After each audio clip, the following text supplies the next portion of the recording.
175. An evil god's impressive act. 1, 2, 3, 4, 5. I think there were 12 pairs of wings. According to the canon descriptions of the various churches, that's an angel of the highest rank. Force tried to recall what she had seen in her reverie. She was both shocked and not that shocked, as if what she had encountered was a shocking event that she had previously taken for granted, but had simply never encountered before. It isn't surprising that Mr. Fool has the services of an angel. From the fact that Miss Justice and Mr. Hanged Man occasionally use the word him to refer to him, one can imagine so. The fact that he's able to isolate the effects of the moon's ravings allows me to infer. However, my request was only to interfere with Mr. Lawrence's divination, yet he actually made an angel protect me. Isn't this too extravagant? Or is this a routine act for him? One more problem. Why are the feathers on the angel's wings black? Does this signify degeneracy or death? What is the true identity of Mr. Fool? Which great being is he? Death, who was rumored to have died in the Pale Era. He wishes to be reborn through the tarot gatherings. Force suddenly took a deep breath, completely unconcerned that the gentleman named Lawrence would find anything wrong with her through his divination. On the realization that she had already joined the tarot club, she smiled wryly and whispered silently, "I can only do as Emperor Roselle said, take things one step at a time." After gathering her thoughts, Force humbly thanked Mr. Fool once more.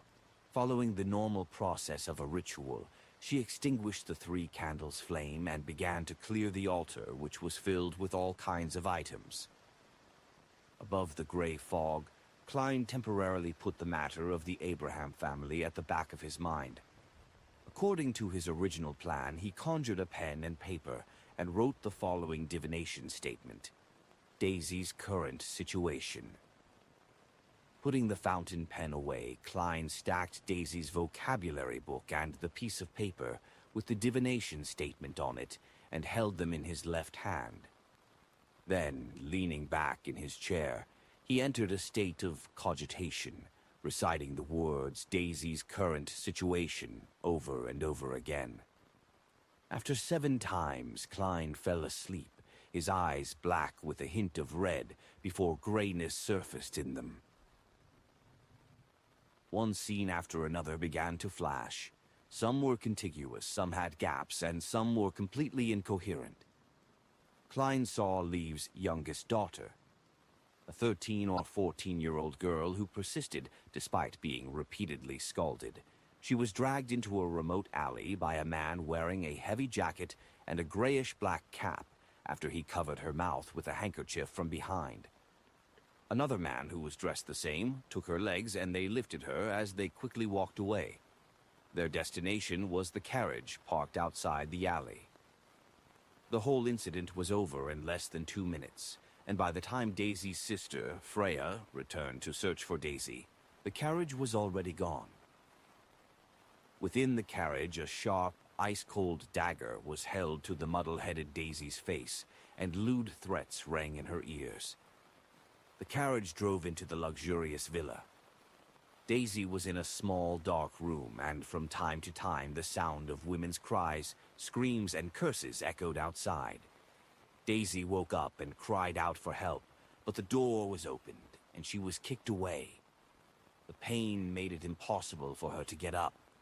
She wept as she constantly cried for Mother and Freya. Klein opened his eyes and realized that the paper he held in his left hand had already been crumpled by his tight grip. He had established that Capum was the mastermind behind the many disappearances of young ladies, and that he was the boss of a criminal organization.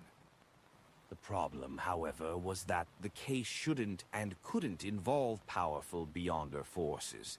At most, there would be a few money-hungry Beyonders at Sequence 7, 8, or 9 that were helping out. It wouldn't have made Klein's spiritual intuition give him warnings of intense danger the moment he approached the villa. Is Capim himself a Sequence 6 or even Sequence 5 Beyonder? However, it's not difficult for a Beyonder of this level to earn money. There's no need to do such dirty and complicated matters. He just has to find all the gangs and collect protection fees via a protection racket. It would be easy and it wouldn't dirty his hands. Could there be some hidden plot behind Capim's human trafficking?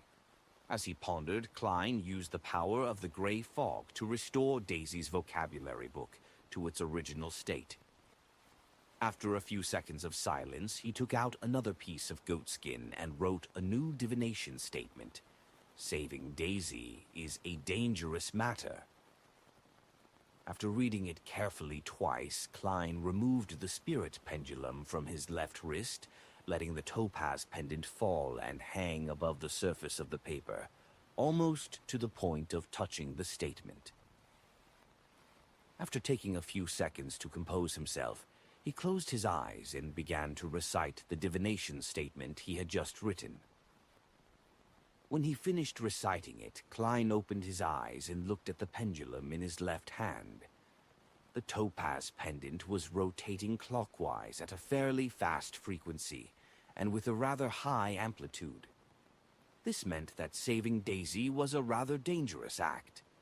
However, it isn't one of total despair. There's still a possibility, a significant chance of success, as long as I can seize it. Klein deciphered the revelation from the spirit pendulum. He leaned back in his chair, closed his eyes, and said with a self-deprecating smile, "Wasn't I looking for an opportunity to perform? This is it. As a magician, I have to challenge something of a higher difficulty. Otherwise, I would be called a trick master and not a magician. Completing the seemingly impossible, even if the outcome is nothing but an illusion, that's the image of a magician in my heart. As for whether it's one of the rules or not, I still need confirmation." Klein tapped the edge of the ancient table and quickly made his decision. To him, the most troubling thing about saving Daisy and dealing with Capim was that he didn't know anything about Capim. He didn't know how many other Beyonders were in the villa, or the sequences and pathways they had. This made Klein unable to make specific preparations. And for a magician, the first rule was, never perform unprepared. Many seemingly impromptu performances actually involved significant preparations. For example, long periods of practice or thorough mastery of diverting attention away from the situation. Should I get Miss Justice's help to learn more about Capim's background for my adorer? Klein seriously considered the options available to him. However, he quickly rejected this idea. No, I won't be able to receive detailed information. Although Capim is involved with many powerful figures and the wealthy, it's not something that can be publicized. Miss Justice will, at most, learn of the nobles, members of parliament, or civil servants which he is involved with, but she won't be able to determine how many Beyonders are in his villa, much less the traps or the layout.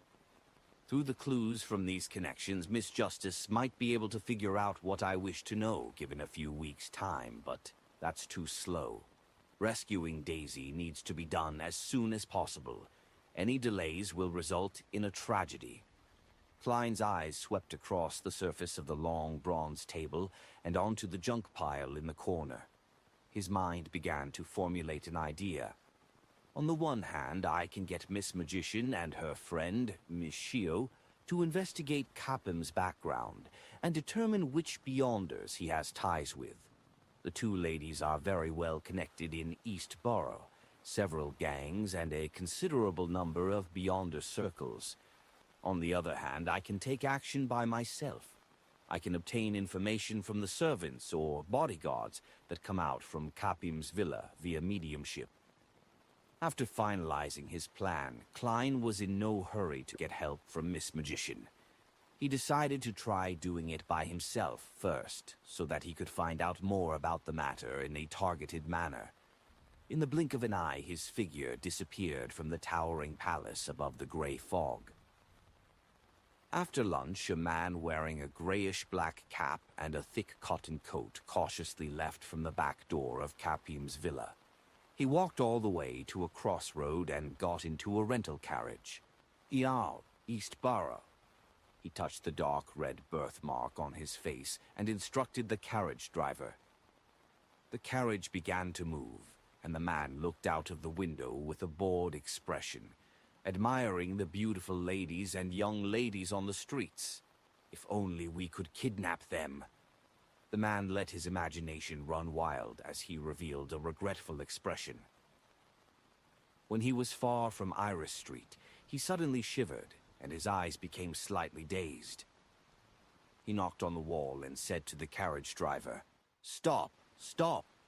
I forgot something. Here we'll do." The carriage driver didn't dare to reprimand the ferocious man. He didn't even mutter as he stopped the carriage by the side of the street and allowed him to alight. After paying 6 pence for the ride, the man retraced the direction in which he came for dozens of meters before entering a cheap hotel. Without the need for any proof of identity, he paid for a room. After entering, he left the door ajar without locking it. Then the man sat on the edge of the bed with a deadpan expression. Suddenly, a transparent and illusory figure separated from his body. It was none other than Klein, who was dressed as a worker. He had used the method of summoning himself to transform into a spirit body, and had attached himself to this man's body, allowing him to walk to a convenient location for mediumship. After knocking the man out, Klein's spirit form disappeared from the room. Not long after, the door was pushed open, and he walked into the room in his corporeal form. Using a wall of spirituality to seal the place, Klein quickly set up a mediumship ritual, allowing the alluring scent of Amantha extract and eye of the spirit medicine to emanate in the surroundings. After finishing his preparations, and just as he was about to start the mediumship, he suddenly exclaimed and stopped his actions. He discovered that the spirit body of the man who was unconscious on the bed had a mysterious, unknown restriction. If he forcefully did the mediumship, although there was a high probability of success, it would activate the seal and cause some Beyonder to notice this occurrence. This would end up alerting the enemy. Such a strange Beyonder power, very cautious and very careful. What Capim is involved in isn't simple at all. Klein took a few steps forward, frowning slightly. He glanced at the unconscious man and suddenly chuckled. "Do you think you can stop me with just this?" He quickly suspended the ritual, summoned himself again, and responded to himself. A few seconds later, he flew out of the candle's flame in his spirit body form and floated in the room once more. Odd.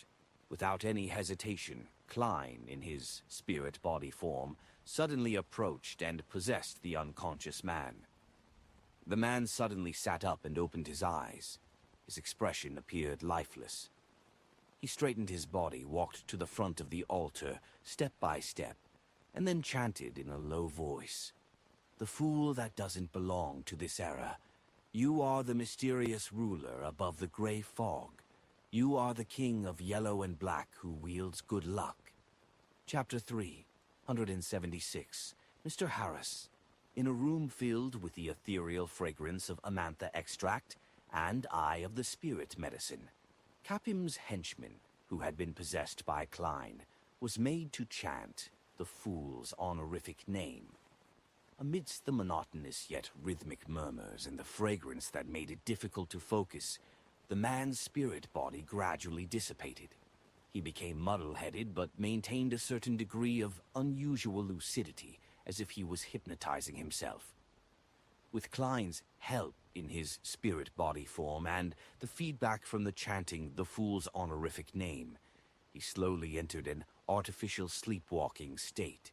His astral projection approached the infinitely high gray fog and the mysterious location above the gray fog. Klein seized the opportunity, ended the summoning, and returned to the towering ancient palace, where he sat at the seat belonging to the fool. He saw a bright light circle rippling around him, sketching out the illusory figure of Capim's henchman.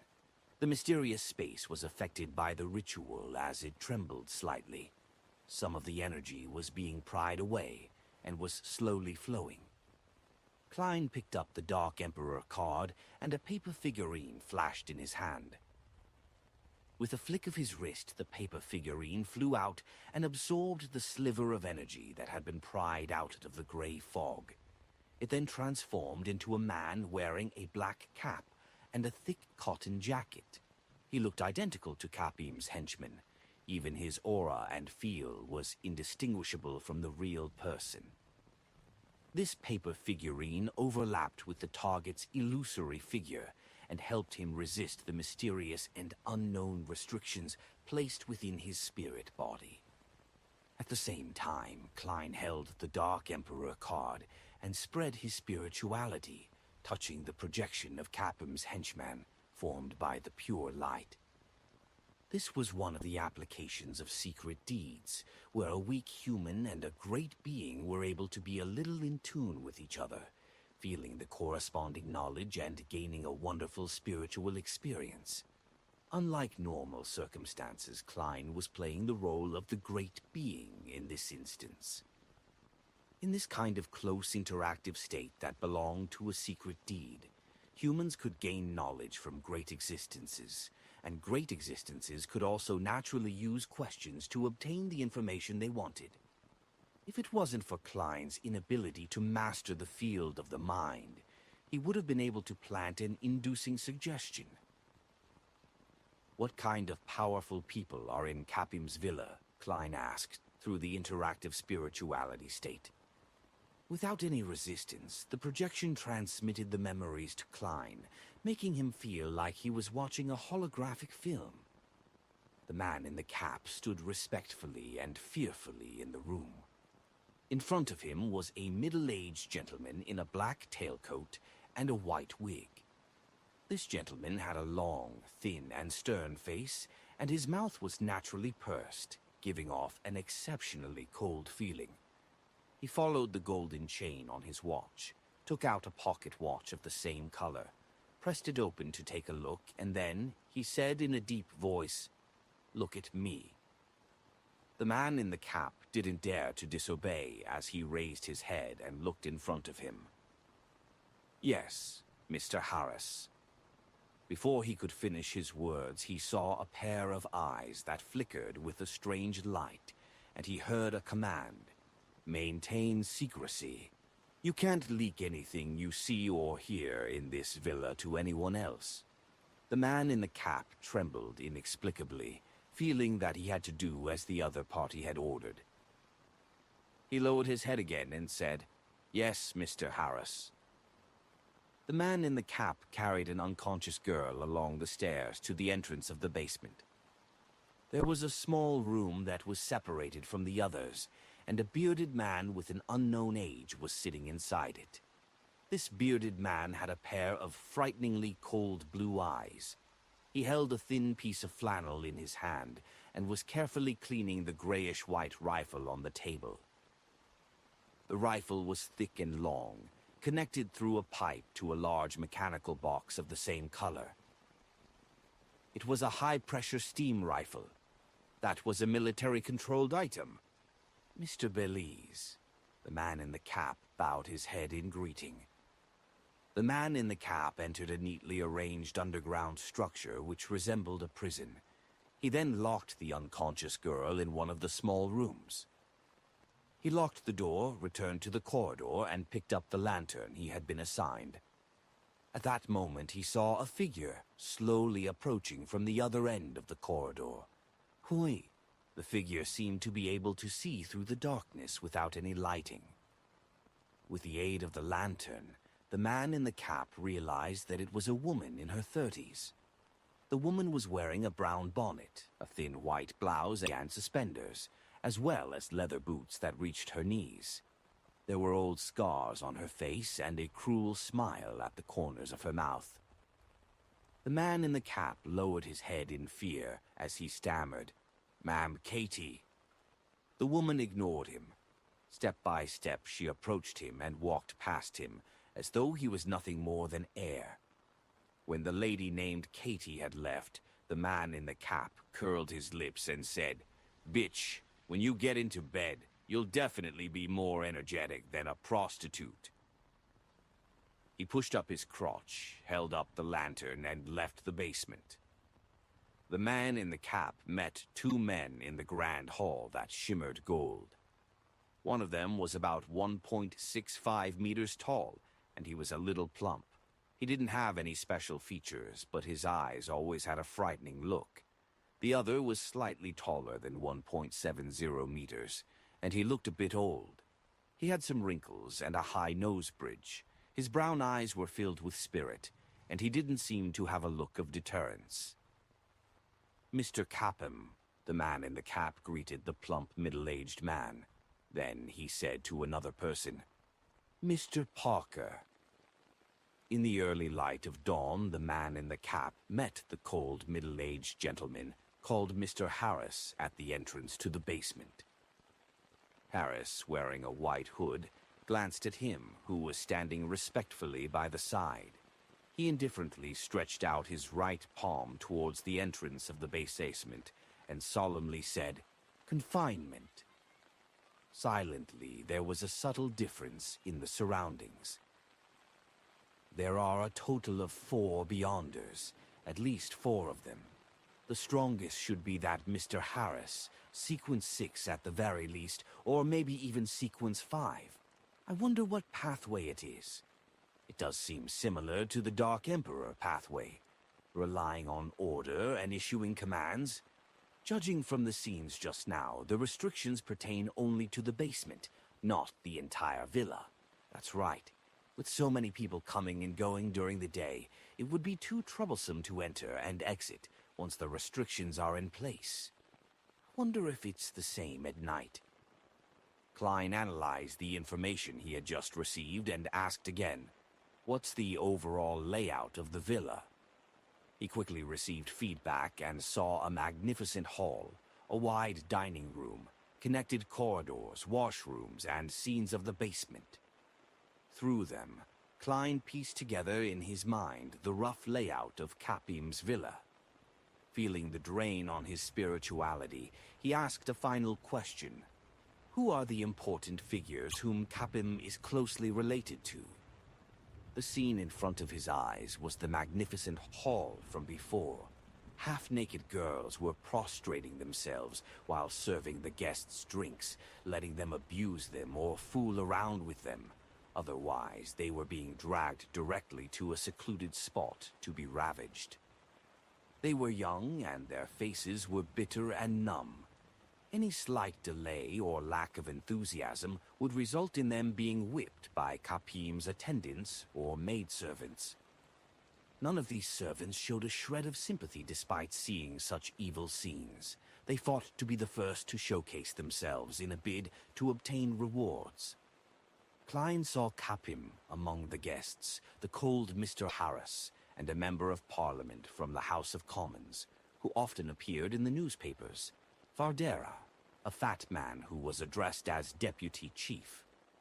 Is that one of the Deputy Chiefs of the Backland Police Department? That's one of the higher-ups of the police department. To think that not a single one of those servants are good, that's understandable. The villa's hired personnel must have been screened before and would have to be sufficiently trustworthy. Klein rubbed his forehead, halting the secret deed ritual. The man in the cap was only an inconsequential leader, and that was all he could know or participate in. Even at this moment, the mysterious restriction on him was still unperturbed.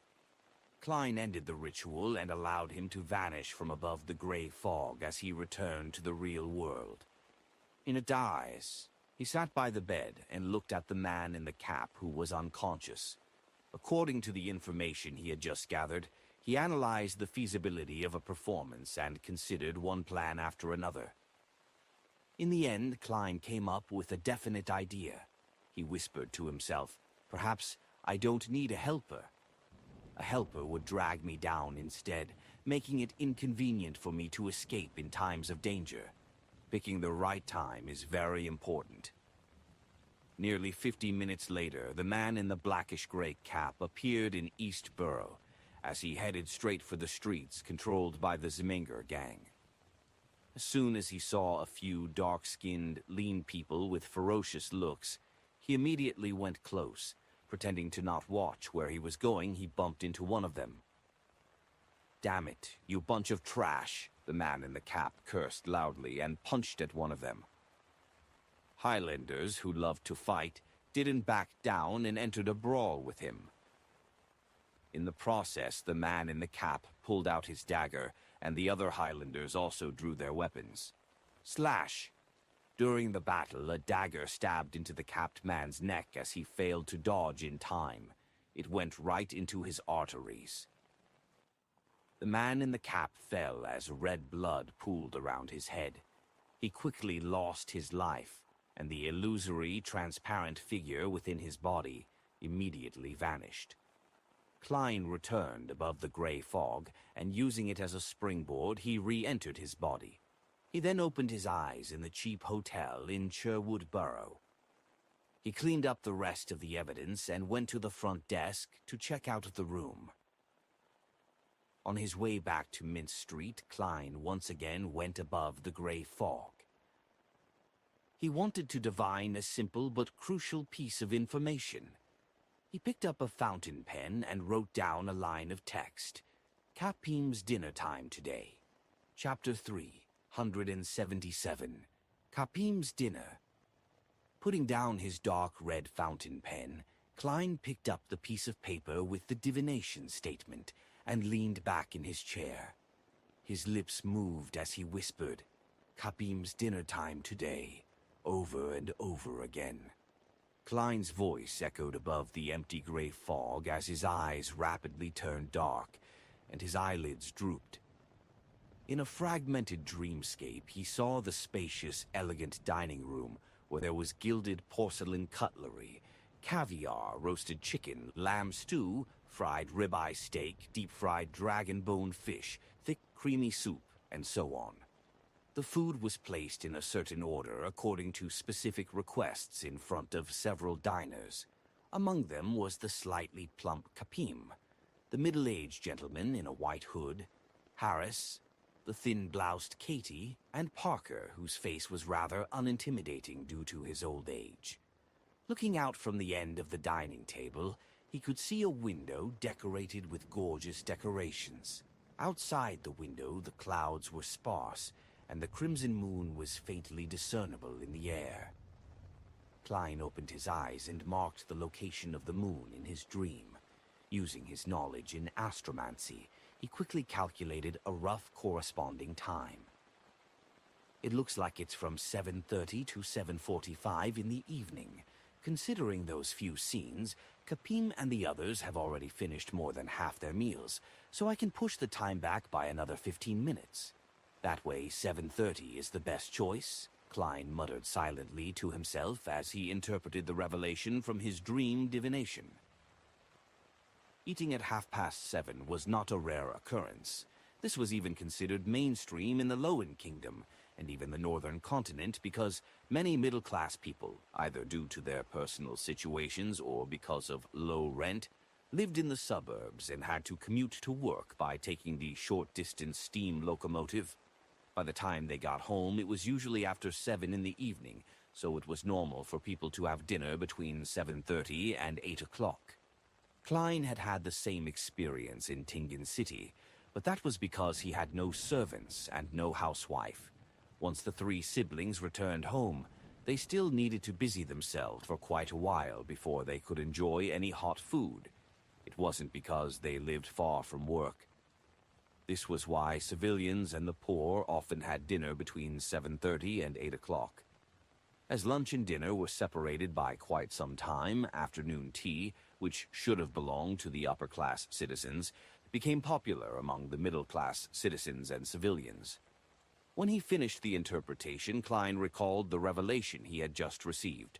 Klein became acutely aware of a problem. Where were Kapim's wife and children? They didn't appear in the dining room. Is Capim an extreme believer in the Lord of Storms, so his wife and children have to eat their meals in the activity room? Or is there another reason? Or could he be unmarried and childless? He's already a middle-aged man. Klein tried to divine the situation, but he failed to receive any effective revelations, so he gave up. 7:30. He repeated the time once more before returning to the real world. In the evening, even at home, Capim, who was wearing a formal bow tie, narrowed his eyes and looked at his subordinates before him. He asked in a slow but chilling voice, "Fabian is dead." "Yes, boss." Even though he had been working with Capim for many years, his subordinates still felt fear and horror. "Odysseus, call me Mister. Mister. In a few years, you'll have to call me Sir Capim." Capim loosened his bow tie and casually handled a thick cigar. "When did Fabian die? How did he die?" "This afternoon I sent him to Eastborough to do something. He ended up in a conflict with the Zmanger gang and got stabbed in the neck," Odysseus described in a trembling voice. Capim, who was toasting the cigar, said in an unperturbed tone, "Fabian is really a fool." "But are the Zmanger gang fools to not know that he's my subordinate?" "Mister, as you know, Highlanders often join the Zmanger gang when they arrive in Eastborough, and they're barbaric and reckless, and they don't give a shit who's who," Odysseus quickly explained. Capim snorted. "Have they forgotten that this isn't the Highlands? Or have they forgotten who I am? Odysseus, I want the body of the Zmanger gang's leader from that block. Can you do it? If you can't, I'll sink your wife, your child, as well as you into the Tusuk River." "Mister, no problem." Odysseus immediately raised his voice. He immediately asked in a low voice, "Who can I mobilize?" Capim was about to reply when the door suddenly opened, and the middle-aged gentleman with a white wig, Harris, walked in. He gave Odysseus a cold glance before casting his gaze onto Capim. "I heard that one of your subordinates had a conflict with a gang in Eastborough and ended up dying." "Yes, Mr. Harris." Capim stood up, cigar in hand. Harris stared into Capim's eyes and said, "You want revenge on them?" Capim's forehead suddenly dripped with beads of sweat. "No, not at all. Mr. Harris, you misunderstand." Harris nodded slightly. "You have to remember that during this critical period, we have to try our best to not cause any trouble unless necessary." He paused for a second and observed Capim's reaction. "You are not the only human trafficker in Backlund. We can support you, but we can also do so for others. You have to remember this point.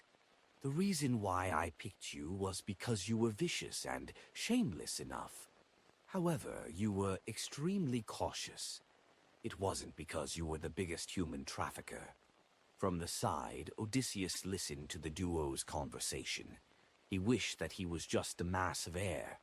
That way, he didn't need to see how humble his boss, Capim, was. Without a trace of anger on his face, Capim smiled and said, "Mr. Harris, my main concern is that Fabian's death isn't simple. It might disrupt your plans." "No, there's nothing wrong with his death," Harris said in an affirmative tone. "I didn't get any feedback." "Is that so?" Capim acted enlightened. "Then I'm relieved." He looked at Odysseus and signaled him to leave. He then lowered his voice and said, "Mr. Harris, this time, there are the kind of goods you like from this batch." Seeing Harris's expression soften but not show any signs of emotion, Capim quickly added, "We've already finished gathering the ones that will be sent over." Harris nodded slowly. "Send her to my room tonight."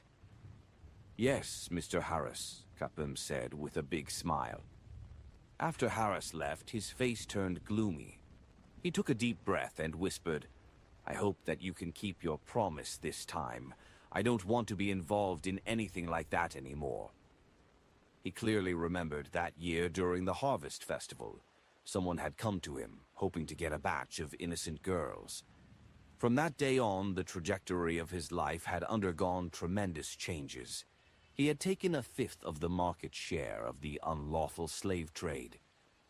He quickly became one of Baklan's rather famous tycoons, acquainting himself with several important figures and dragging them into the abyss of depravity. At this point, he desperately wanted to cover up the sins of his past. He wanted to let Capim undergo a catharsis, allowing him to become a true member of the upper class. However, for the time being, he was unable to do so. Glancing at the cigar in his hand, he picked up the framed photograph of himself with a beautiful woman and 2 children. Rubbing the surface of the photo frame with his thumb, Capim narrowed his eyes and whispered to himself, "After this deal, you should be able to return." At dinner time, Capim walked out of his study. A warm smile plastered over his face again. "Ma'am Katie, there's your favorite caviar and a roast chicken, specially prepared for you this evening," he said to the woman in the thin blouse. Katie touched the old scar on her face and nodded without saying a word. Capim knew that she was silent and fierce, so he didn't continue. He watched her as she took her seat. Then Harris, wearing a white wig, entered the dining room, nodding slightly to each of the diners. The elderly Parker took a sip of his pre-meal wine, smiling as he motioned for Capim to sit down. The white napkins were spread out, and the food was served one by one. Capim raised his glass and chuckled. "Holy Lord of Storms, let's toast to a beautiful future." "To a beautiful future," Parker responded. Harris didn't say a word. He merely held the wine glass in his hand and made a gesture. Katie completely ignored them. At this moment, the classical clock hanging in the hall read 7:23. In a cheap hotel in the Backland Bridge area. The disguised Klein took out his golden pocket watch, looked at the exact time, then he took out holy night powder and he sealed the room with a wall of spirituality. After doing that, he quickly set up an altar and conducted a ritual. "Hi, I summon in my name, the fool that doesn't belong to this era, the mysterious ruler above the gray fog, the king of yellow and black, who wields good luck." When the ritual was over, Klein immediately took 4 steps counterclockwise and went above the gray fog, ready to respond to himself. Inside the towering and solemn palace, he saw the door of summoning condensed by rippling light. It was a pair of illusory doors that opened outwards, covered with mysterious symbols. Klein was in no hurry to be summoned. Instead, he took out the sun brooch and other mystical items, and he absorbed them into his spirit body, according to his plan. Finally, he picked up the Dark Emperor card and let his spirit body envelop it. All of a sudden, Klein felt as if his spirit body had turned corporeal with flesh and blood. It was as if he could lift a gun and move a table and chair. A dark and ethereal mist rose up around him, and as the mist clung onto the surface of his body, it formed an imposing set of armor. He had a black crown on his head and a long cape of the same color on his back. At that moment, Klein was like an emperor about to embark on a journey. Dark Emperor. He examined the purifying bullets and revolver that he didn't bring with him before taking a step forward and entering the crack on the illusory door. Leaping out of the candlelight, he immediately flew under the cover of the night towards Capim's villa on Iris Street in Sherwood Borough.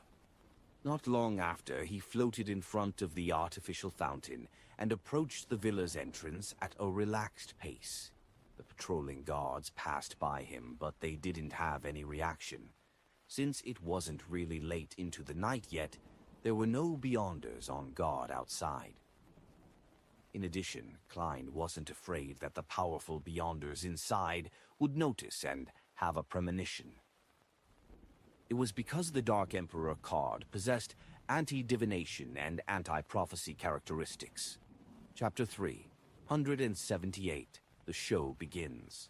With a black crown and a solid suit of armor, Klein stood in the doorway, attuned himself for a few seconds, and took a step forward. His seemingly physical body silently passed through the door and entered Capim's villa. The first thing that met him was a spacious hall with lots of chairs and clothes racks, and behind it was a magnificent hall with gold as the main color theme. There was no ceiling, only a dome reaching 3 stories high.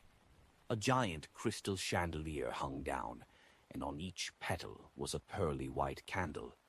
Through a thick, heavy door to the left of the hall was an elegant and exquisite dining room.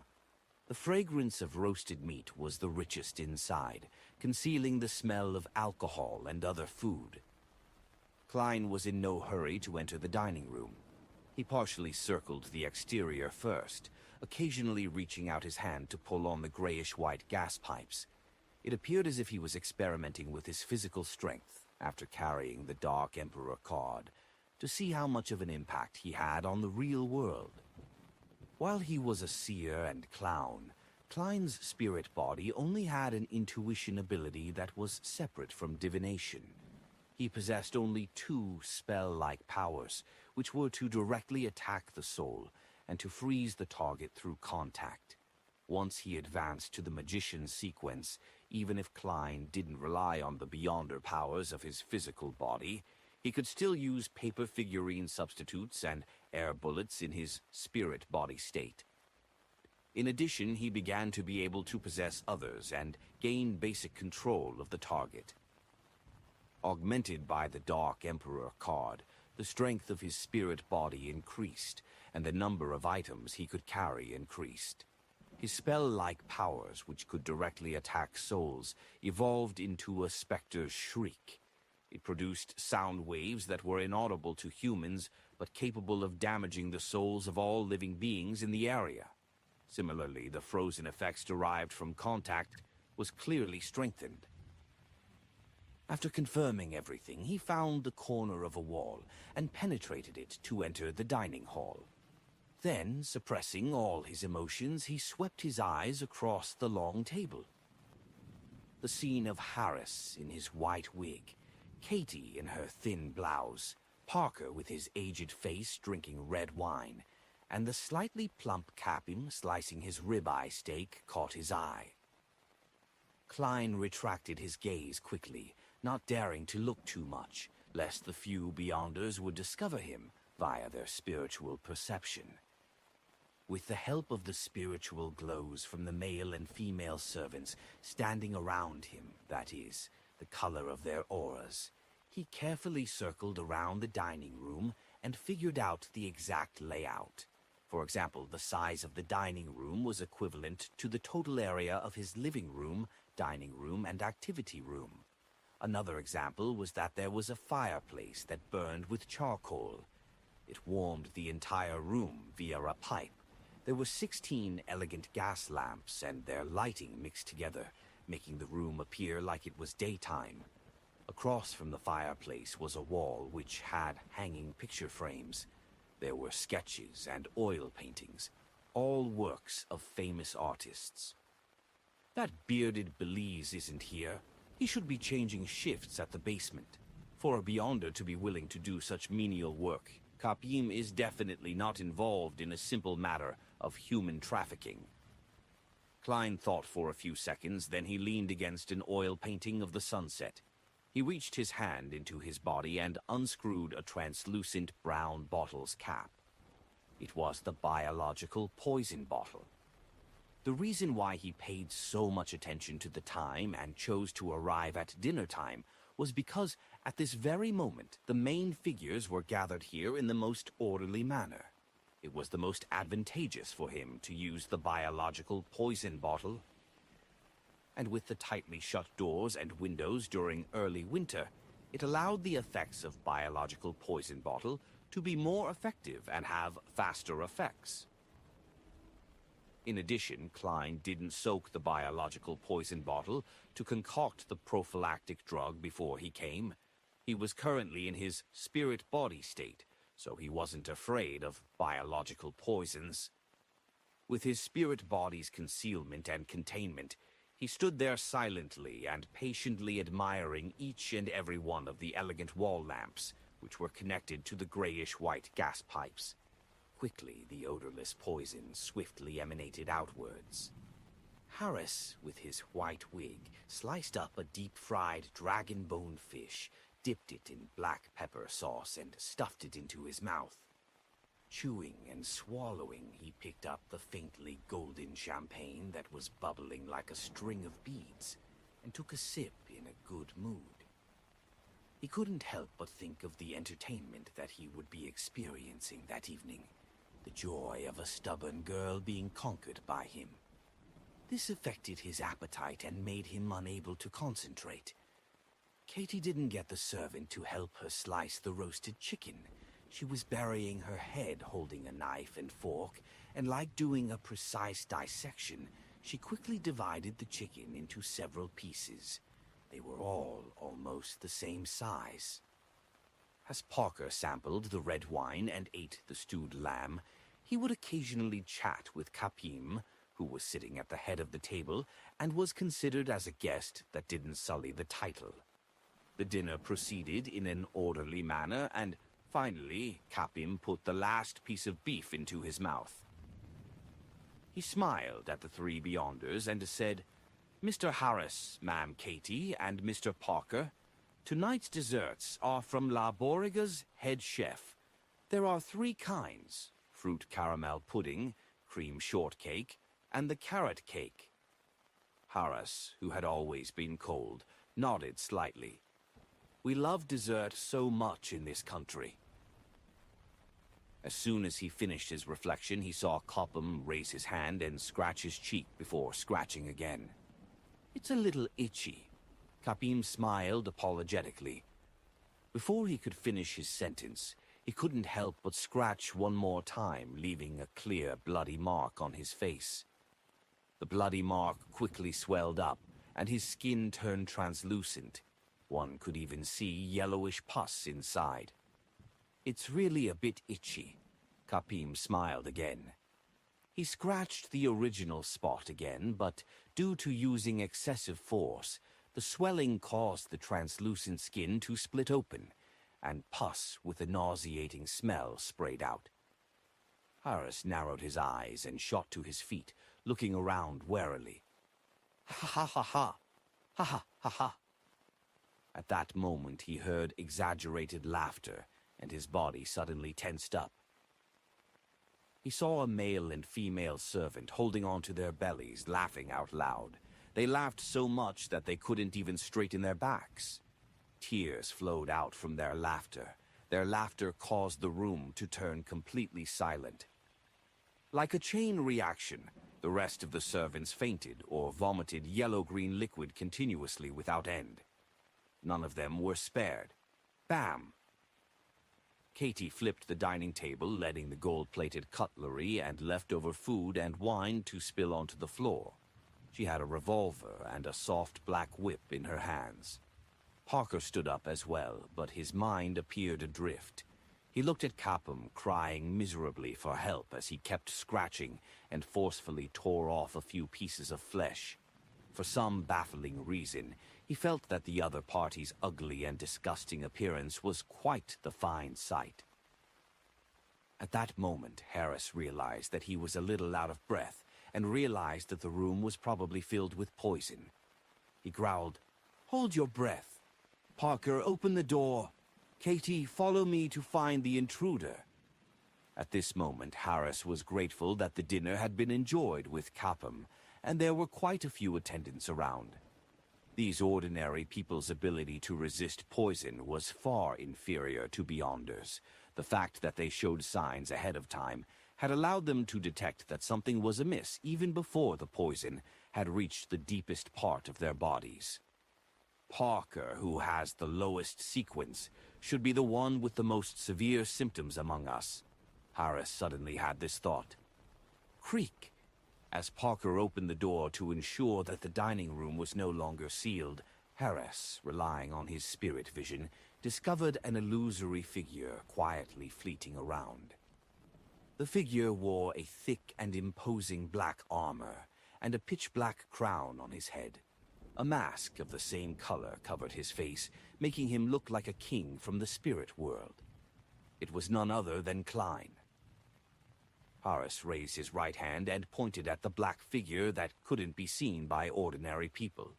He chanted in ancient Hermes, "Imprison."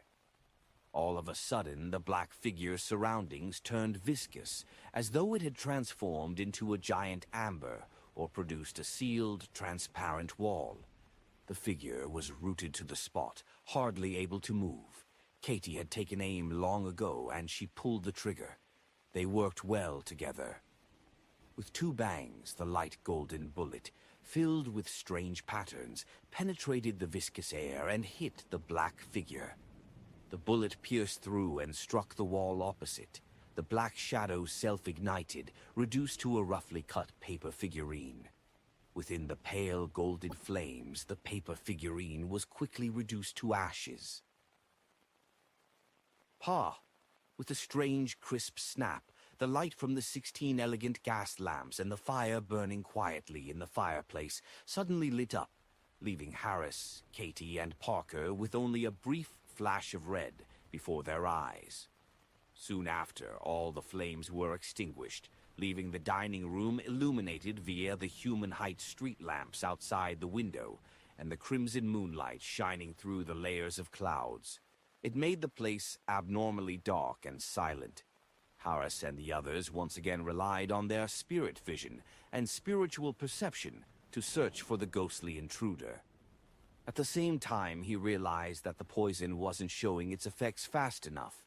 It wouldn't really flare up until he finished the enemy. Therefore, he paid attention to the movement at the entrance of the basement. He pointed at the door again and said in ancient Hermes, "Confinement."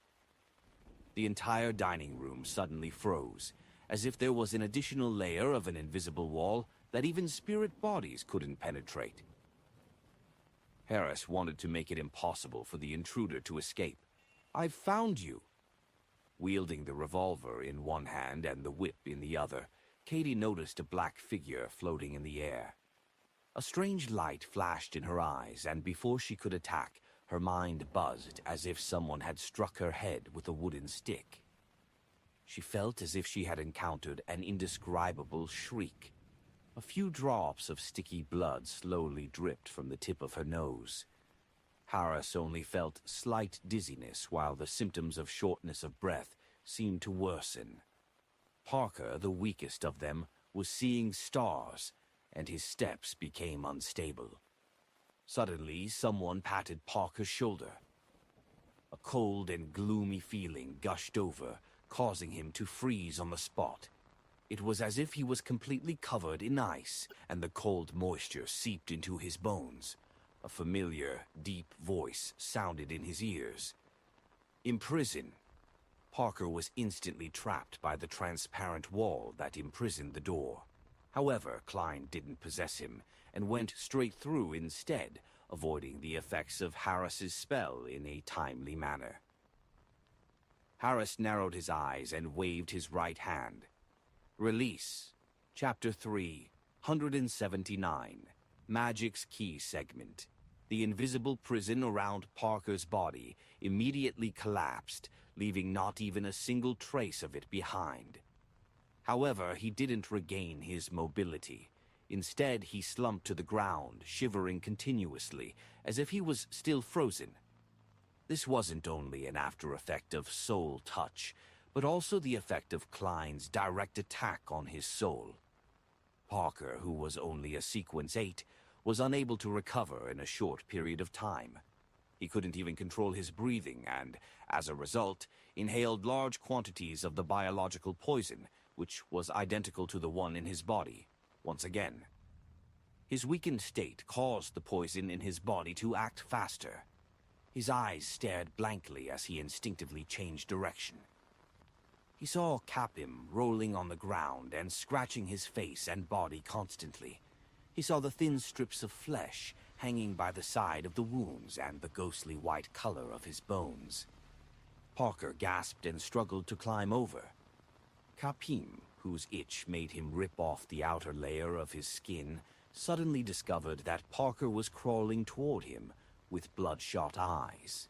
He had a bad premonition, but he had no strength to dodge as he couldn't stop scratching. He didn't even have the ability to shout "no," except for using a blood-curdling cry as a substitute. At this moment, Klein, who had dodged the imprison spell, shouted "Holy" in ancient Hermes.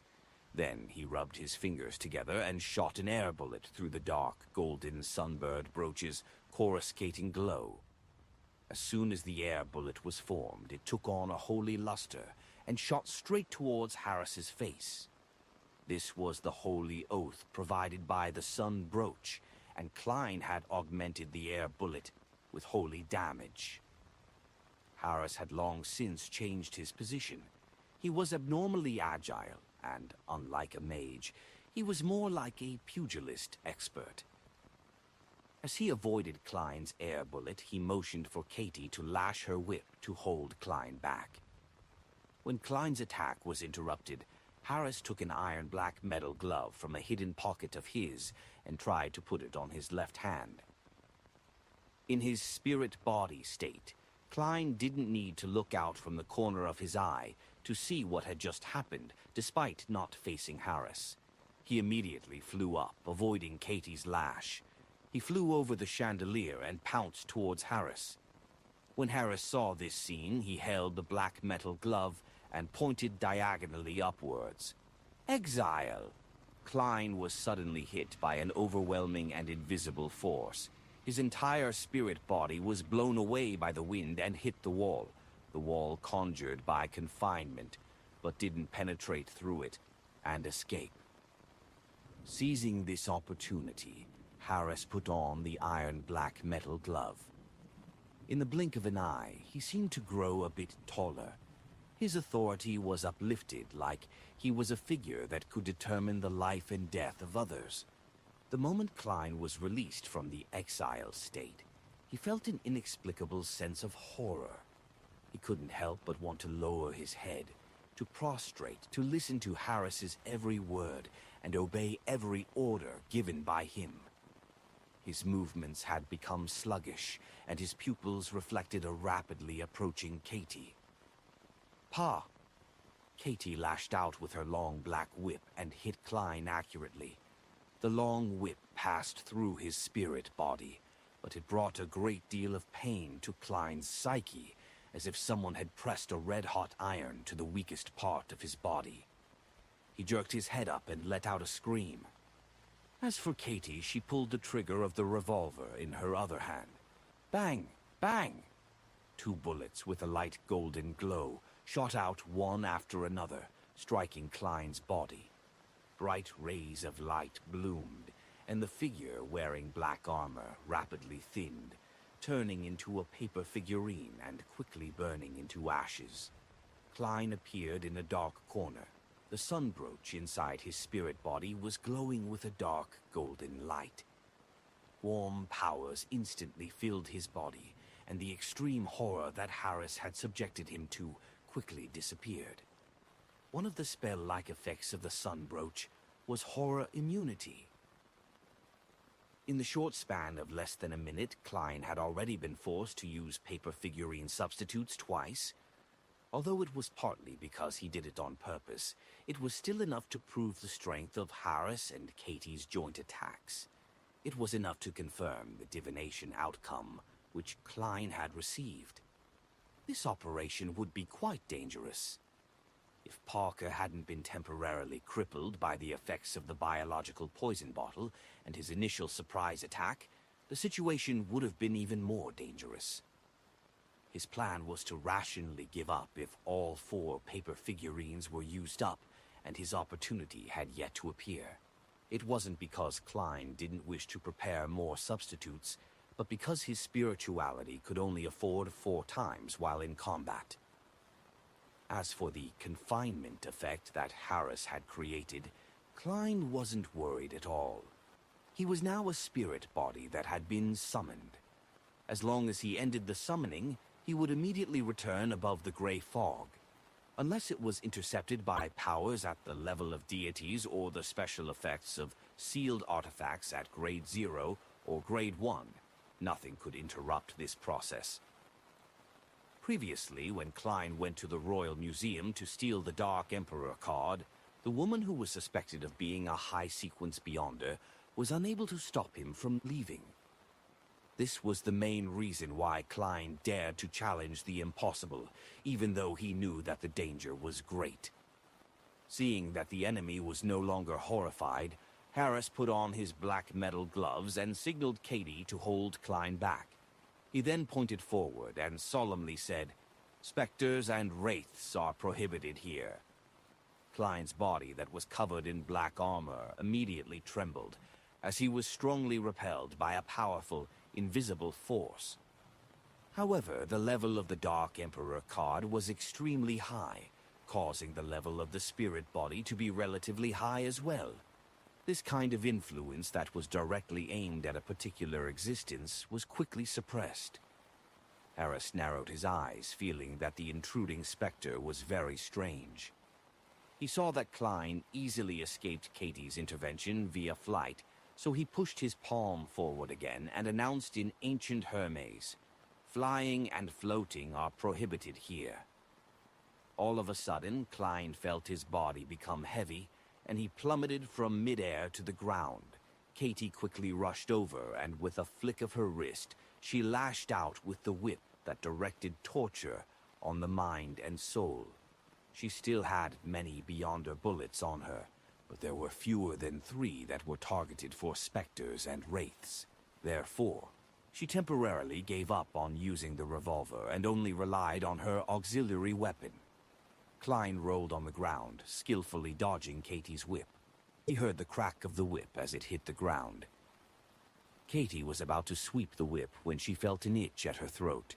She coughed twice and missed the opportunity to continue her relentless attack. This was a sign of the poison acting up.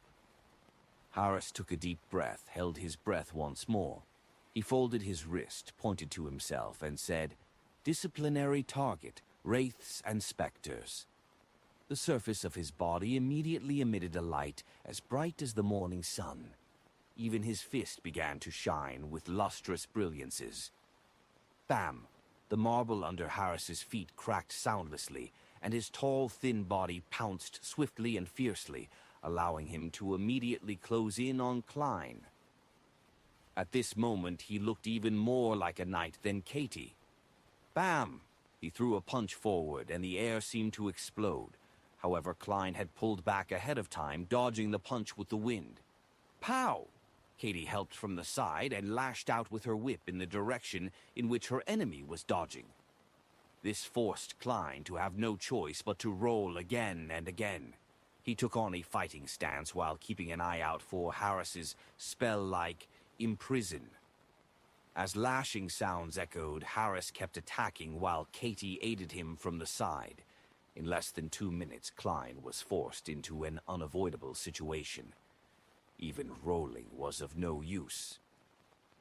Ha! Katie's black whip lashed out at Klein's face, and he was only able to take 1 step sideways before being hit in the arm. That piercing pain attacked his psyche once again, causing him to freeze on the spot. Even his spirit body became somewhat thinner. Seizing this opportunity, Harris clenched his left fist and solemnly declared, "Death!" His body then merged with some sort of strange force, creating an obvious afterimage as he slammed into Klein. Swing! The figure covered in black armor instantly broke into pieces, turning into pieces of paper that fluttered in the air like a butterfly. Klein had expended his 3rd paper figurine. Harris's gaze swept across the room and quickly locked on to the enemy that had appeared in the corner. He sneered and said, "Let me see how many substitutes you have left." In the process of searching for the enemy, he discovered that Parker was squirming on top of Capim. The scene was bloody and disgusting. It was a repulsive sight, both terrible and horrifying. However, Harris didn't have the luxury of time to save his subordinate. He was well aware that the effects of the poison would only worsen over time, so he had to get rid of the enemy as quickly as possible, so he couldn't be distracted. If he didn't, he would have to leave the dining hall first to recover from the poison, thus allowing the enemy to escape without getting any useful information.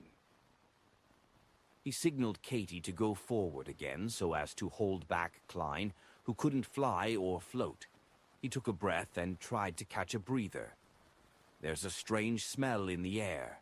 This is probably a result of the increasing toxicity of the poison. This thought flashed through Harris's mind, but he didn't think too much about it. He raised his left hand and solemnly declared, "The illegal intrusion of another's house is a crime. An illegal intrusion." While repeating the statement for a second time, Harris found it hard to breathe again. For a moment, he was unable to catch his breath, so he could only stop midway. He took another deep breath, adjusted himself, and spoke again. "The illegal intrusion of another's house is a crime." He repeated it 3 times, and Klein, who was still unable to extricate himself from Katie's entanglement, felt a baffling chill. "Cough, cough, cough!" Katie showed coughing symptoms again, and the flailing of her whip became sluggish. Klein took the opportunity to stop the embroilment with her, but he didn't attack her. Instead, he raised his head, opened his mouth, and let out a sharp cry that no human could hear. Katie's head jerked up and her body swayed. She felt like the ground was bobbing up and down. Harris only felt a slight dizziness before returning to normal. He looked at Klein coldly and said in a majestic voice, "The guilty should be restricted." Klein, who was lunging at him, found to his surprise that his feet had seemed to be immobilized by invisible shackles. It made his movements suddenly turn rigid. Katie, who had recovered a little, swung open the revolver's cylinder and quickly removed the spent and unused rounds. Waiti. Then she took out a quick reloading device and stuffed 6 rounds of ammunition, including her remaining purifying bullets, into the cylinder. Harris clenched his left fist and prepared for an attack. He wanted to chain his attack with Katie's shooting in a bid to completely finish the enemy or to expend his substitutes. At this moment, the black-armored Klein smiled. It was because the opportunity he had been waiting for had come. He knew that it would take time for the biological poison bottle to show any significant effects, and once Beyonders sensed that something was wrong, they would act accordingly, either to find the hidden enemy or to escape the toxic environment. It would be difficult to seriously damage them or even finish them. Therefore, he had 2 other reasons for using the biological poison bottle. The first reason was to weaken the enemy. The second reason was to mask some smells so that Harris and the others would attribute all the abnormal smells they detected to the poison in the air. It made them focus all their attention on this aspect. This was the most important segment of a magic show, and also the key to success or failure. That abnormal smell was the smell of gas. The reason why Klein let the gas lamp and the fire in the fireplace suddenly brighten and extinguish wasn't solely to affect Harris and company's vision. It was mainly to attract their attention, so that he could destroy a few hidden gas pipes.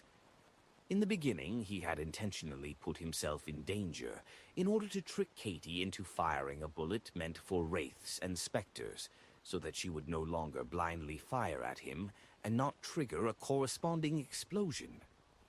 He kept entangling himself with her and hadn't made any other attempts solely because he was waiting for the air to be filled with gas. Therefore, he kept holding back from using flaming jump or flame controlling. As for Harris's actions of using confinement on the room, he had expected it, but he didn't expect it to be this successful. Therefore, before he entered the dining room, he had kindly inspected the doors and windows to see if they were airtight.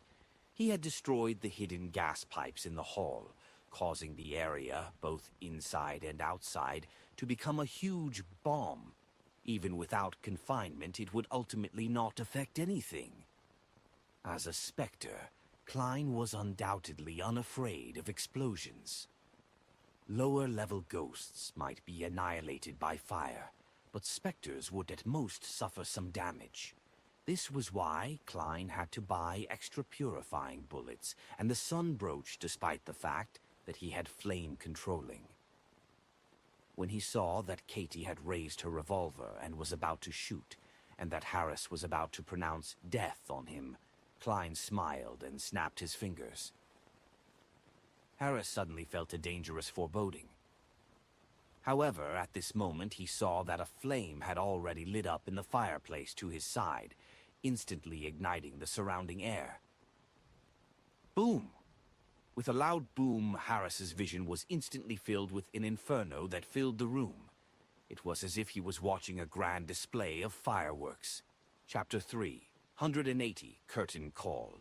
Capim lay flat on the ground, itching and aching, wishing he could tear himself apart on the spot to rid himself of this hellish pain.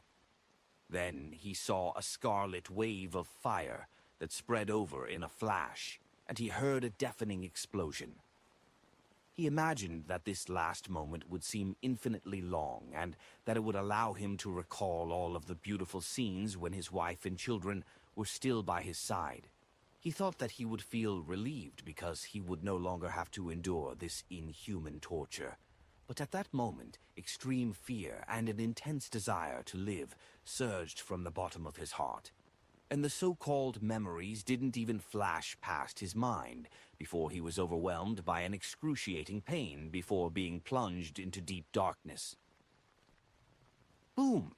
The dining room windows were blasted apart, accompanied by countless brick fragments and rubble, as well as the burning tongues of fire that kept reaching outwards. The guards patrolling this area were immediately knocked over. Those who were lucky enough to not get hit had their ears left ringing. Their bodies either swayed, staggered, or fell. They saw that more than half of the dining room's outer wall had collapsed, and that the flames seemed to be floating in midair. The residents of the entire street and the police officers in charge of the surrounding area heard a loud boom at the same time, leaving them confused and frightened. In the dining room, dressed in black armor and a black crown, Klein stood there, bathing in the red flames and enjoying the strong blasts of the waves without flinching. A lot of the black gases around him had dispersed, and even his spirit body had suffered some damage, but it wasn't serious at all. Beside a toppled table, Parker and Capim were blasted into a corner.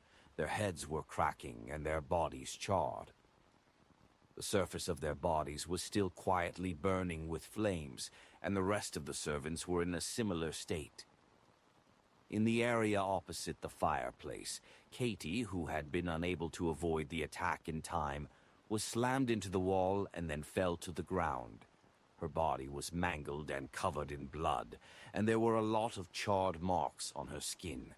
Not a single piece of her skin remained intact. She wasn't dead yet, but she had fainted from her severe injuries. Even so, she still coughed while convulsing, inhaling large amounts of the lingering flames. The black whip also suffered similar damage. Many cracks appeared on its surface, and a small portion of the whip was ignited. None of the Beyonder bullets that she possessed were spared from the explosion. Katie was no longer capable of fighting. Harris had rolled in time to protect his vitals, but there was still a lot of blood and charred flesh on him. He staggered to his feet, revealing that his back, his hairband, and his legs were ablaze with red flames. His breathing became more difficult, and his body suffered relatively severe injuries. However, this was sufficient to prove the robustness and strength of his body, or rather, Having worn the black iron glove, his body became sufficiently robust, and his physique was sufficiently strong. However, this was within Klein's expectations. Since he was unable to assess how much damage his opponent could take, he had overestimated his enemy's constitution while coming up with a plan. Out of the corner of his eye, Harris saw that Klein was almost perfectly fine. His pupils shrank as he hurriedly stretched out his left hand and pointed in that direction. He said in a low voice, "Exile." Again, Klein failed to resist and was pushed away like scrap paper in a hurricane. He flew out of the dining room. In the hall outside, after the momentary ignition, the fire had already weakened. Another wave of disaster was brewing due to the wooden staircase, but the damage here wasn't too severe because the main body of the explosion had been confined to the dining room. Seizing this opportunity, Harris suddenly turned around and ran outside without looking back. Even though the flames covering his body were still burning, he didn't waste any time to deal with them. He knew that he was in a terrible condition and on the brink of losing control. Furthermore, the effects of the poison would soon reach its peak. Compounded by these two factors, he didn't think that he had any chance of defeating the intruder. It would be the same even if he had the help of the Sequence 7 Belize at the entrance to the basement. Harris believed that if this battle continued, the only thing that awaited him was having the poison act up or him losing control due to his injuries. Once he decided to run, he didn't care about Katie, who was still alive anymore. When Klein, who had just stabilized his body under exile, saw this scene, he immediately raised his head, opened his mouth, and let out a shriek that no human could hear. Harris felt a wave of dizziness and his feet paused for a moment. His skin, which was still in relatively good condition, was now covered in dense, translucent blisters. This was an early sign of him losing control. However, he quickly recovered and continued his mad dash, escaping from the lawn of the villa. He's really hard to kill. Klein didn't pursue him in order to avoid an accident. He remembered that his goal was to rescue the victims and not to wipe away these degenerate beyonders. More importantly, he had expended a lot of his energy and had suffered heavy injuries. If he were to give chase, he might not be able to stop Harris's berserk counterattack. "Pa!" Klein snapped his fingers and fired an air bullet. The bullet struck Katie in the head, ending her pain. Immediately following that, Klein turned around and flew towards the entrance to the basement. Belize, who had a full beard, had been keeping an eye on the situation outside, but he didn't dare to leave his post out of fear that the intruder's accomplices would take the opportunity to break into the dungeon. At this very moment, he held a high-pressure steam rifle and had his spirit vision activated. He had been frightened by the loud boom and became abnormally tense. Immediately afterwards, he saw the dignified Spectre fly over, and without hesitation he raised his rifle and pulled the trigger. Bang! White mist was ejected from the barrel, and a sharp-tipped pale gold bullet was shot forward at an astonishing speed. Klein was prepared and long had a hunch. He had drawn out a small curve before Belize fired. The bullet tore through the hall, past the front door, and to the outside. At the same time, Belize rushed out of the duty room, holding his high-pressure steam rifle, and took on a threatening pose as he quickly moved towards the door. He believed that the intruder, who could deal with Harris, Katie, and Parker, would be able to easily kill him as well. Besides, such a big commotion must have attracted a lot of attention. He couldn't be certain that the mandated punishers would come over to investigate. Therefore, his only choice was to flee. Klein once again let out an invisible shriek, making Belize feel as if he had been smashed by a hammer. He saw stars as a few drops of blood dripped from the tip of his nose. But this didn't stop Belize from running. After shooting at Klein to stop him, he was already running into the hall, tumbling towards the door. Klein hesitated for a moment, then he gave up on chasing and fighting. He turned off the main valve, went to the entrance of the basement, and snapped his fingers repeatedly. Bang! Bang! Bang! Air bullets shot at the invisible walls, gradually disintegrating the confinement. This was also one of the reasons why Klein dared to cause a gas explosion and use the biological poison bottle. With the effects of Harris's confinement in the underground dungeon, as long as it wasn't a frontal assault, he didn't have to worry about accidentally harming those pitiful girls. He destroyed the locks and flew into the dungeon, first finding the cell where Daisy had been held, based on the revelation from his prior divination scenes. He then confirmed that she wasn't hurt too badly and was still able to move. Then his body turned illusory and melted into the metal door. Creak, creak, creak. The iron doors on one side opened quickly, one after another, as though an invisible specter was running to unlock them. Creak, creak, creak. After one side was done, he did it for the other side. Daisy and the other girls were frightened by the explosion outside. After a while, she was surprised to find that the door to her cell was open for some baffling reason. Yet, no one entered. It felt like she could leave at any time. Some of the girls, who hadn't been disciplined at all since they were recently kidnapped, mustered their courage, got up, and attempted to run to the exit of the basement.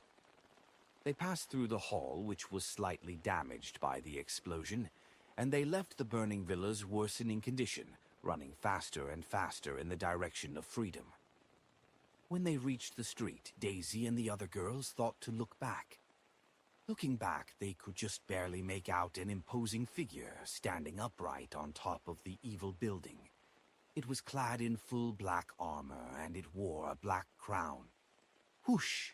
The cape behind the figure began to flutter silently. As they remembered the scene, they sought a nearby cathedral with their mistrust towards the police. When Klein returned to the smoky and burning dining room, he found that Parker's and Katie's Beyonder characteristics had just begun to show signs of appearing. He checked the items they were carrying and confirmed that most of them had been destroyed. Even their money was charred to a crisp. Klein jumped up to the second and third floor, quickly checking for any relevant clues. He didn't attempt to use mediumship because he was short on time, and bringing them above the gray fog didn't meet the requirements of his curtain call. If even a minor leader was made to maintain secrecy, then these important figures would definitely have their own restrictions. They aren't good candidates for performing mediumship as I please. Furthermore, the previous series of required actions is too troublesome, complicated, and inappropriate for the current situation that I'm in. Klein ended his investigation with nothing to show for, but he picked up a deck of tarot cards. Returning to the destroyed, charred dining room, he took out all the major arcana cards from the tarot card deck and walked over to Capim's corpse. Then he specially took 2 of them and scattered the rest over Capim's body. When this was done, he covered Capim's eyes with the 2 tarot cards he had specially drawn. They were face up with their main side. By this time, Parker's and Katie's Beyonder characteristics had appeared. Tens of seconds later, an illusory door covered with complicated symbols appeared in midair outside the villa. The door opened without a sound, and from it, a handsome man in a crisp suit walked out. He looked to be in his 40s, mature and elegant. He had a pair of golden eyes, and with just one sweep of his face, he locked onto the dining room in the midst of the fire. At this moment, a strong gust of wind blew past, and a figure flew over at high speeds. It was an old man wearing a soft hat. His silver eyes had an abnormal seriousness to them. He was wearing a black robe with the symbol of the Lord of Storms embroidered on it. It was none other than the Cardinal of the Church of the Lord of Storms, the Archbishop of Backland, Spellsinger of God, Ace Snake. "Why are you here?" Ace asked in a deep voice. Any Beyonder-related matters in Sherwood Borough came under the jurisdiction of the Holy Wind Cathedral, so he was entitled to ask. The handsome man's expression turned slightly nasty as he replied, "I live nearby." They were close to the West Borough. The two of them didn't speak any further. They landed on the ground at the same time and entered the explosion site. A violent hurricane churned and swept away the flames, sending them to the artificial fountain outside. The wind seemed to have a life and intelligence of its own. The two demigod figures then saw Katie, whose head was shot and her flesh charred black, and Parker, who was entangled with someone else while his head had caved in and cracked. They also saw Capim, who was covered in tarot cards, as well as the two major arcana cards on the face of the human trafficker. These were the Judgment card, which depicted an angel blowing a great trumpet, and the Emperor card, which was decked out in armor and was crowned. Almost at the same time, Cardinal Snake and the handsome man sensed something and turned their heads to look outside. They discovered a majestic figure in black armor and a black crown located at the top of the house by the side of the villa. The figure nodded slightly and his cape was lifted. Then, without any warning, he disappeared, right under the noses of the two high-sequence Beyonders. Chapter 381. Conjectures. With a crackle, branched lightning lit up the early winter night with a silvery white flash. It didn't smite the ground, but instead it tore through the air, illuminating the spot where Klein stood, as if it was daytime, making him stand out.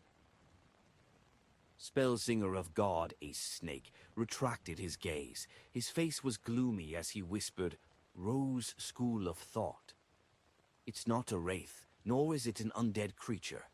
The mature, middle-aged man with a pair of golden eyes turned his head to the side to look at Capim's corpse and said, covering the target's corpse with tarot cards, "This is the second time something like this has happened in the past 2 months." "When was the first instance?" Cardinal Snake asked in a deep voice. The mature, middle-aged man in the well-ironed formal suit coughed lightly and said, "The time when the true creator attempted to descend into this world with the help of a swindler." "Then it's not the Rose School of Thought." Cardinal Snake made a definite judgment. Although those organizations that worshipped evil gods weren't fond of anyone, they wouldn't deliberately foil the plans of their counterparts. Instead, they wished to see their counterparts succeed, waiting for them to make a mess of the situation. I think so too. Perhaps it's the appearance of a new secret organization. Their characteristic feature is to scatter tarot cards all over the target's body. The middle-aged man smiled. And the different appearance of the tarot cards implied different meanings. This corpse has 2 cards over his face. One is Judgment, and the other is the Emperor. Judgment is the motive and goal, while the Emperor is the organization's code name. Of course, this might also be a type of ritual. Cardinal Snake didn't respond as he surveyed the area. Let's see what exactly happened here. It was only at this point in time that the first batch of mandated punishers arrived at Capim's villa. Above the gray fog, having only used paper figurine substitutes thrice and not being pushed to his limits, Klein was about to use divination to confirm Daisy's safety afterward. Daisy will successfully return home. Holding the spirit pendulum in his left hand, he closed his eyes and silently chanted the sentence. After repeating it 7 times, Klein opened his eyes and saw the topaz pendant turning counterclockwise, but it moved with a very slow frequency and a tiny amplitude. This means that Daisy's journey home will be quite a bumpy one, but almost negligible. After interpreting the revelation, Klein was relieved of his final concerns. He then looked at the 2 items in front of him, both of which were radiating with a strong spiritual luster. One of them was a light blue, translucent, hexagonal pillar. There were traces of light flashing through it, as though it was lightning that came from the depths of one's consciousness.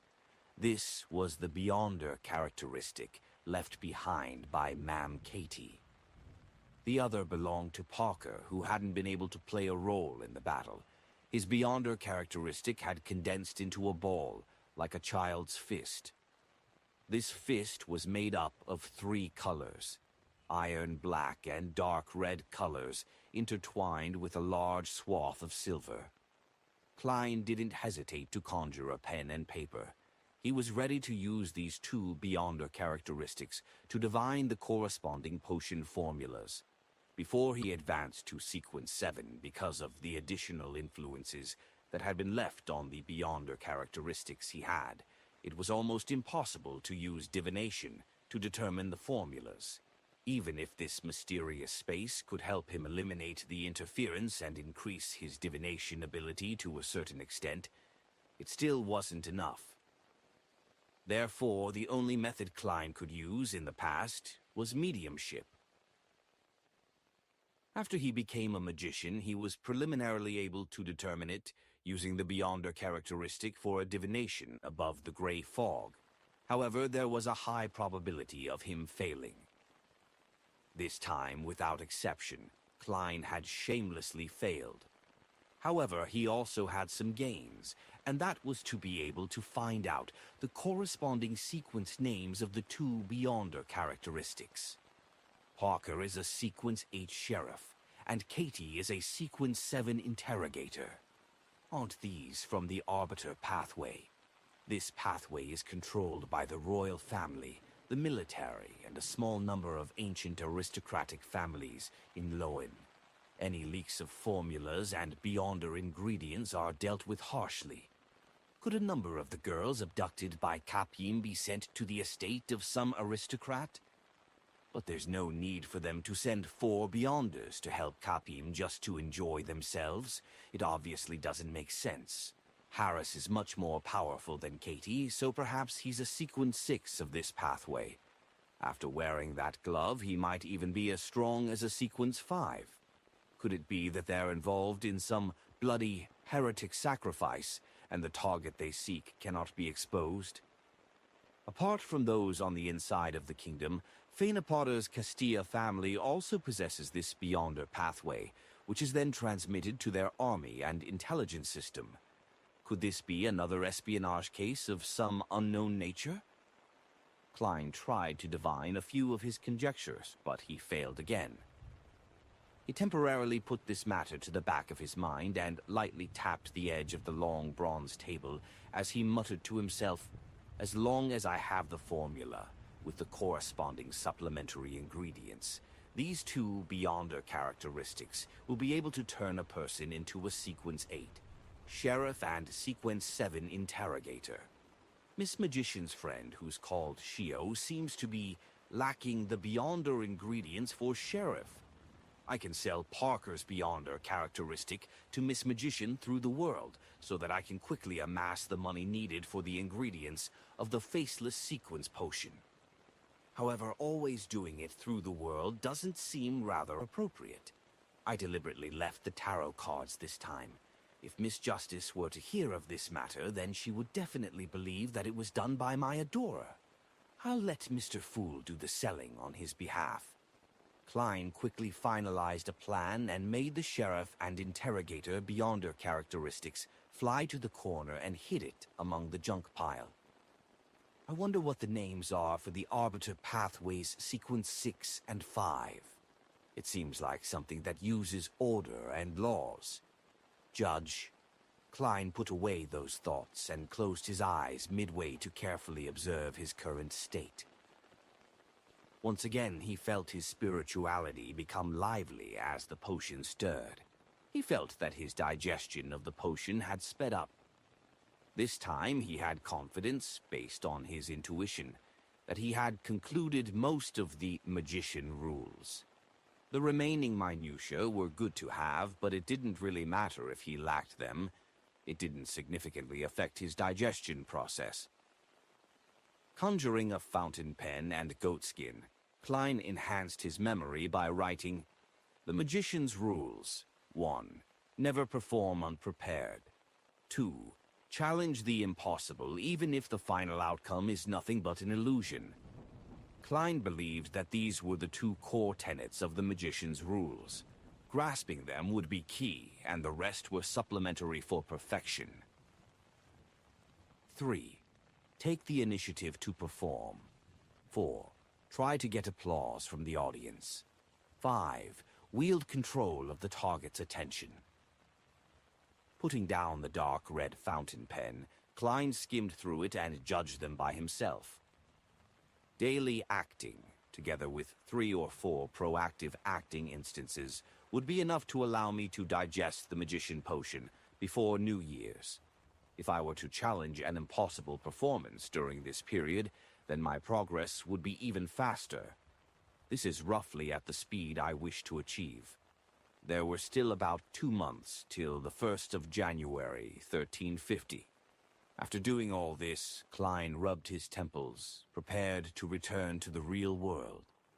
After putting away the Dark Emperor card, the biological poison bottle, and other items, he suddenly laughed and said self-deprecatingly, "Challenge the impossible. Isn't that equivalent to courting death?" As his voice echoed, Klein's figure disappeared from the space above the gray fog. In the cheap hotel in the Backlund Bridge area, he suddenly opened his eyes and saw the candlelight of his summoning ritual.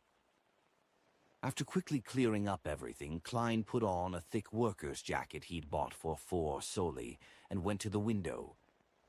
He picked up the sweet iced tea that he had bought earlier and looked at his blurry figure, which was reflected in the window. There was a heartfelt smile on his face as he whispered, "Cheers." Just as he finished his sentence, he touched the glass with his cup, then lifted his chin and downed it in one gulp. Then he sauntered out of the hotel. The nearby gas lamps were already fully lit up, and pedestrians and carts were bustling about, oblivious to the explosion at the border between the Sherwood Borough and Westborough. Klein strolled around the Brave Hearts bar for a while, and at 7:58, he knocked on the door of the Beyonder gathering organized by Eye of Wisdom. He wore an iron mask and a hooded robe, acting completely ordinary. Meanwhile, Shio, who went to various places every night to check on her contacts, saw a sign that had never appeared before. It belonged to the golden-masked man who had sold the sheriff's formula to her at the gathering, organized by Mr. A. It was the sign of an emergency meeting. He hasn't come looking for me all this time, and I've been pretending that it had never happened. Why would he suddenly... Shio thought for a moment before deciding to take a look. The golden-masked man had promised to give her some missions, allowing her to save enough money and exchange it for the corresponding Beyonder ingredients. Therefore, Shio switched areas and marked the time and place of the meeting.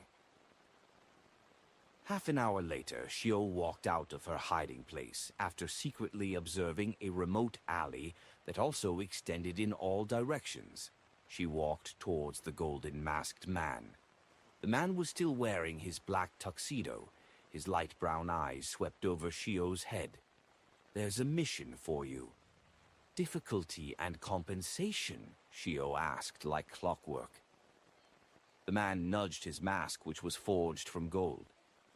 "It's not dangerous, but it can be very dangerous. It all depends on what you do. The initial compensation is 30 pounds. If you can acquire useful information, I can even directly give you a Beyonder ingredient corresponding to Sheriff." "What's the mission?" Shio said with a frown. The golden-masked man's gaze turned heavy as he said, "Through the channels available to you, figure out who has recently been keeping tabs on Capim." "Capim, that human trafficker?" Shio returned with a question. The man nodded. "Yes." "I reject this mission. I hate him." Shio immediately refused. The man opposite her chuckled. You aren't working for Capim. Because he's dead. Dead? Shio was instantly stunned. He died at home, and his body was covered with tarot cards. There were 2 cards on his face, one Judgment, and the other the Emperor. By the way, pay attention to matters in the past few years which have involved tarot cards, but were not reported to the police, the man added. Chapter 3, 182. Hero Bandit, Sherwood Borough, in the house Shio and Force rented. Force was just finishing the beginning of her new book and, in her good mood, prepared to reward herself with a cigarette, when Shio pushed open the door and entered the study. Smoking is harmful to your health, Shio sniffed. Force didn't argue with her when she saw her puzzled look. Instead, she asked, Looks like something happened to you. Shio scratched her rough blonde hair and sat down on a nearby chair. That person from before contacted me. The person who sold the sheriff formula to me through another person at Mr. A's gathering. He gave me a relatively simple mission. The initial reward is £30. I don't even know if there are any hidden dangers. Force thought for a moment and then said, That person. There should be an organization behind him. But why would they want to rope you in? Aren't they afraid of being implicated by your intelligence, thus causing the entire organization to be completely destroyed? There's nothing they really need from you either. Your looks are barely passable, but you're too short, so perhaps your life is relatively more valuable. What mission is it? Shio was used to her good friend's snide remarks as she ignored what she said in the beginning. She directly answered the second question. Investigate if there has been anyone keeping tabs on Capim recently. Capim, the human trafficker who deserves to be hanged. No, burned to death. Although Force wasn't a bounty hunter, it was her writer's instinct to gather material, so she often asked Shio to tell her stories and news she had learned. Shio nodded. It's him, but he's already dead.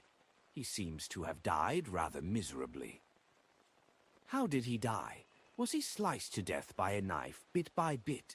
Force asked, pleased and curious. That person didn't go into a detailed description. Perhaps it'll be mentioned in the papers tomorrow. Shio thought for 2 seconds before continuing. He only mentioned a rather special situation at the scene of the death. He said that Capim's corpse was covered in tarot cards. His face was covered with the Judgment and the Emperor cards. The Judgment card probably meant that it was a judgment on Capim, and the verdict was death. But what does the Emperor card represent? That murderer, no. That hero's identity. As a best-selling author, Force instinctively began interpreting the unique layout of the scene of the crime. Suddenly, she froze. Tarot cards? The corpse was strewn with tarot cards. Force suddenly thought of the secret organization she had just joined. Tarot Club. It couldn't be one of us, could it? However, none of the members has the codename of the Emperor. If it's really the case, then this is the first time I've found traces of the Tarot Club in the real world. We're not just a secret organization that only exists above the gray fog. As Force's emotions churned, she felt pleasantly surprised and also worried. Under an attendance lead, Klein entered the familiar activity room. There was only one candle in the room. The dim yellow light made the surroundings look like a scene from a ghost story. Coupled with the black robes and the iron masks worn by the mysterious people, the atmosphere turned even more intense. The moment he stepped in, Klein suddenly had a baffling sensation. He felt the flickering candle flame staring at him. He felt that the flame would burst and ignite his hair and robe. He felt that the curtain behind the oriel window would suddenly flare up, enveloping his body and covering his nose and mouth, forcefully choking him to death. What's happening? Klein was stunned as he turned extremely tense. It wasn't a premonition for danger, but a feeling that was hard to avoid. Klein carefully found a seat and sat down. The moment his buttocks touched the surface of the chair, he felt as if the chair would explode and thick wooden thorns would end up piercing through his body. This reminded him of the videos he had seen back on Earth, due to the explosion of a low-quality gas cylinder under a swivel chair. The steel pole and the debris had stabbed into the seated owner's buttocks, drilling into his abdomen. The whole scene was filled with badly mutilated blood and flesh, a ghastly sight. Why am I always making such bad associations? Is it because of the damage done to my spirit body from the battle earlier? Klein looked around thoughtfully and saw that the fat apothecary had still not attended. What happened? Or has he already left Backlund? Klein murmured something to himself and heard Eye of Wisdom announce the beginning of the gathering. In the course of the next few hours, Klein felt as if the chandelier on the ceiling was going to fall sideways and smash into his head. He thought that the coffee table in front of Eye of Wisdom would suddenly move sideways and stumble him over, and he suspected that the members of the gathering around him were full of malice and might cause him trouble at any moment. It made him fidgety, alert, and puzzled, and he was too distracted to pay attention to deals that either ended in success or failure. If one is to say that a premonition for danger is like an occasional vibration, reminding one that there's news entering the room or an incoming phone call, then the feeling I have at this moment is akin to an electric drill, boring constantly, causing me to be unable to relax or pay attention to anything else. Klein tried to rub his forehead, but it only touched the cold iron mask. At this moment, he felt as if his iron mask would suddenly cave in and stick close to his face, embedding itself into his brain. Is it really because my spirit body was damaged, so it's making me hallucinate? Klein frowned. He originally wanted to make a request to buy the thousand-faced hunter's blood and mutated pituitary gland at this meeting, but in such a situation he could only give up out of caution. Although the level of Eye of Wisdom's gathering wasn't high, and there was a high probability that it wouldn't involve a high-level monster like the thousand-faced hunter, Klein believed that a lot of the members here also attended other gatherings, and might be able to come into contact with the relevant information and clues. Amidst his anxiety, Klein attended the gathering as a bystander. Just after taking off his robe, removing his mask, and leaving the room, the feeling that everything in the room was going to harm him had instantly disappeared, disappearing in the oddest manner. Klein's pupils shrank, confirming that his previous experiences didn't originate from the damage to his spirit body. Otherwise, he wouldn't have experienced two completely different states, inside and outside. He suspected that there was a person or creature in the activity room of the gathering, one that was invisible, imperceptible, and extremely terrifying.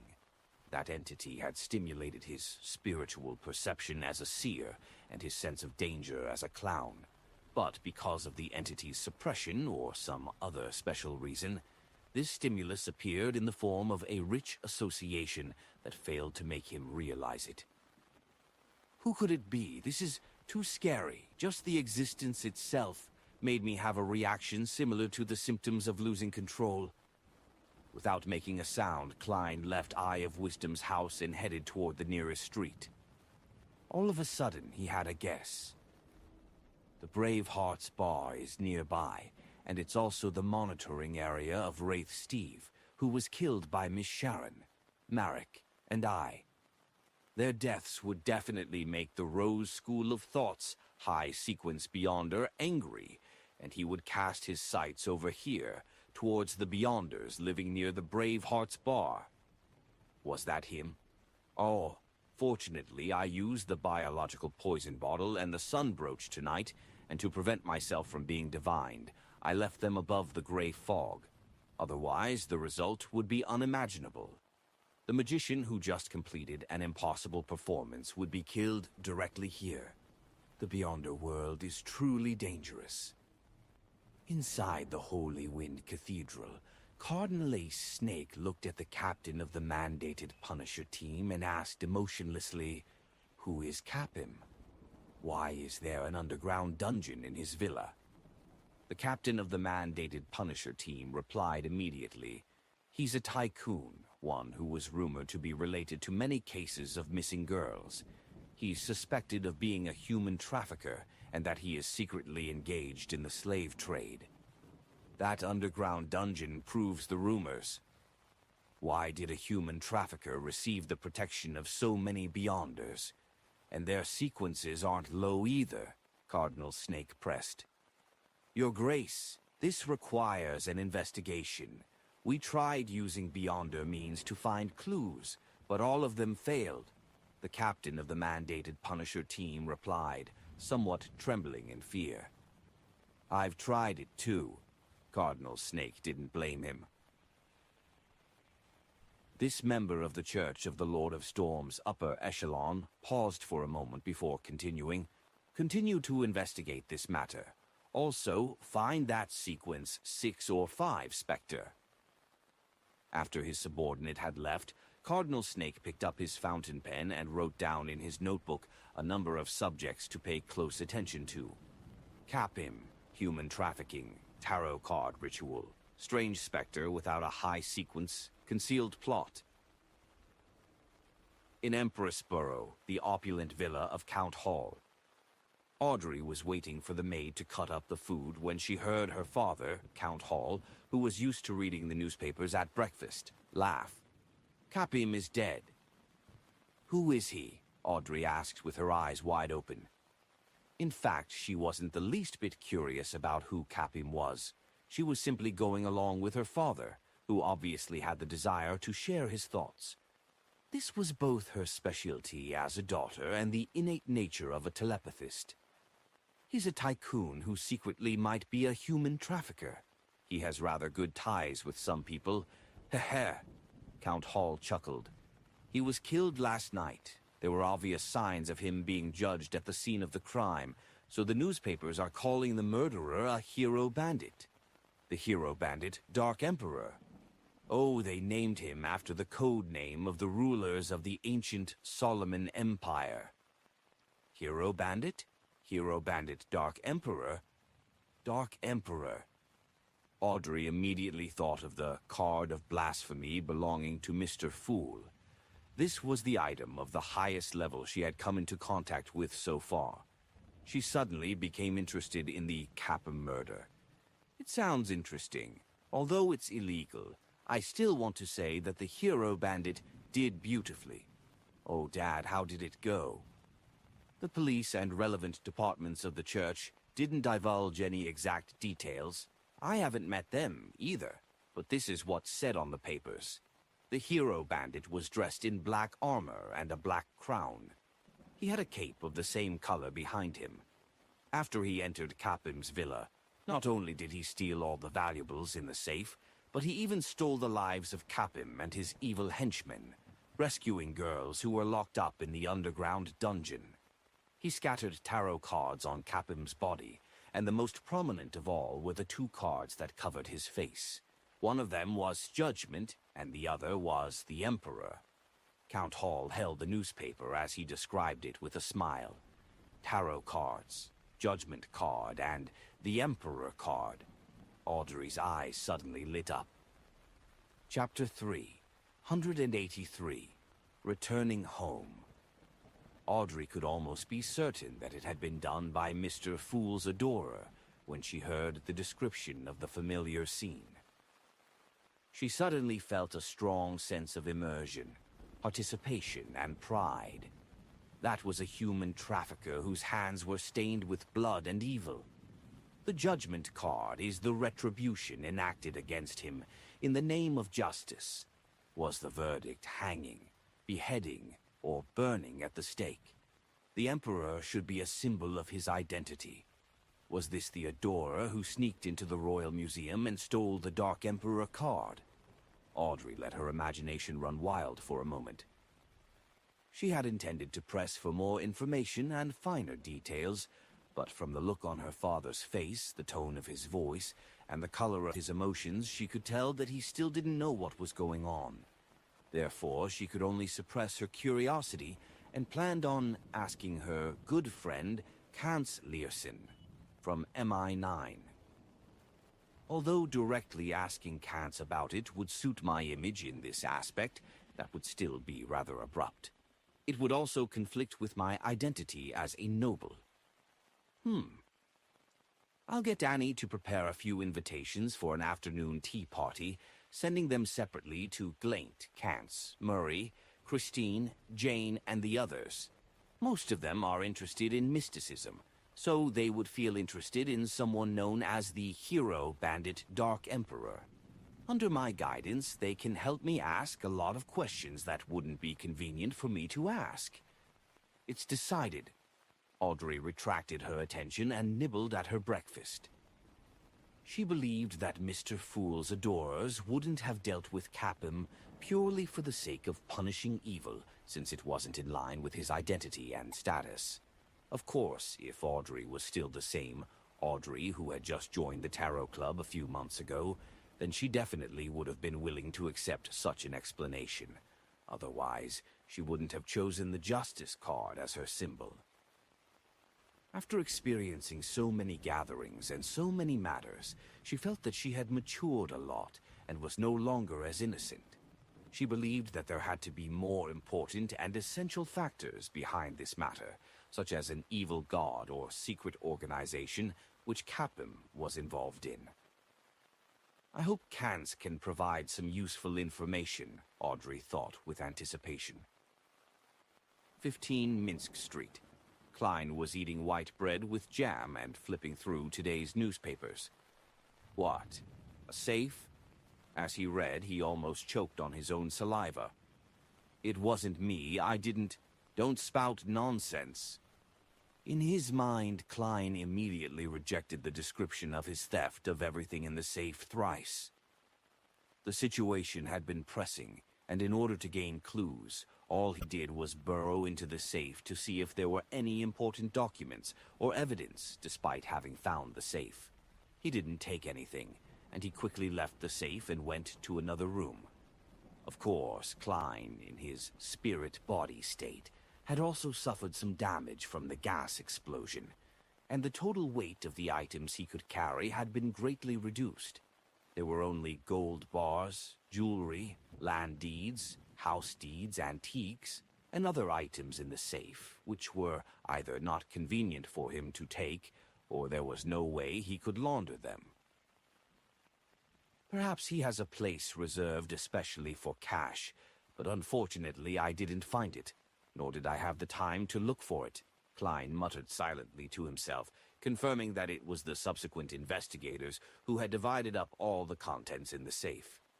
He looked at the newspaper, took a sip of Sibe black tea, and slowly exhaled. He smiled inwardly.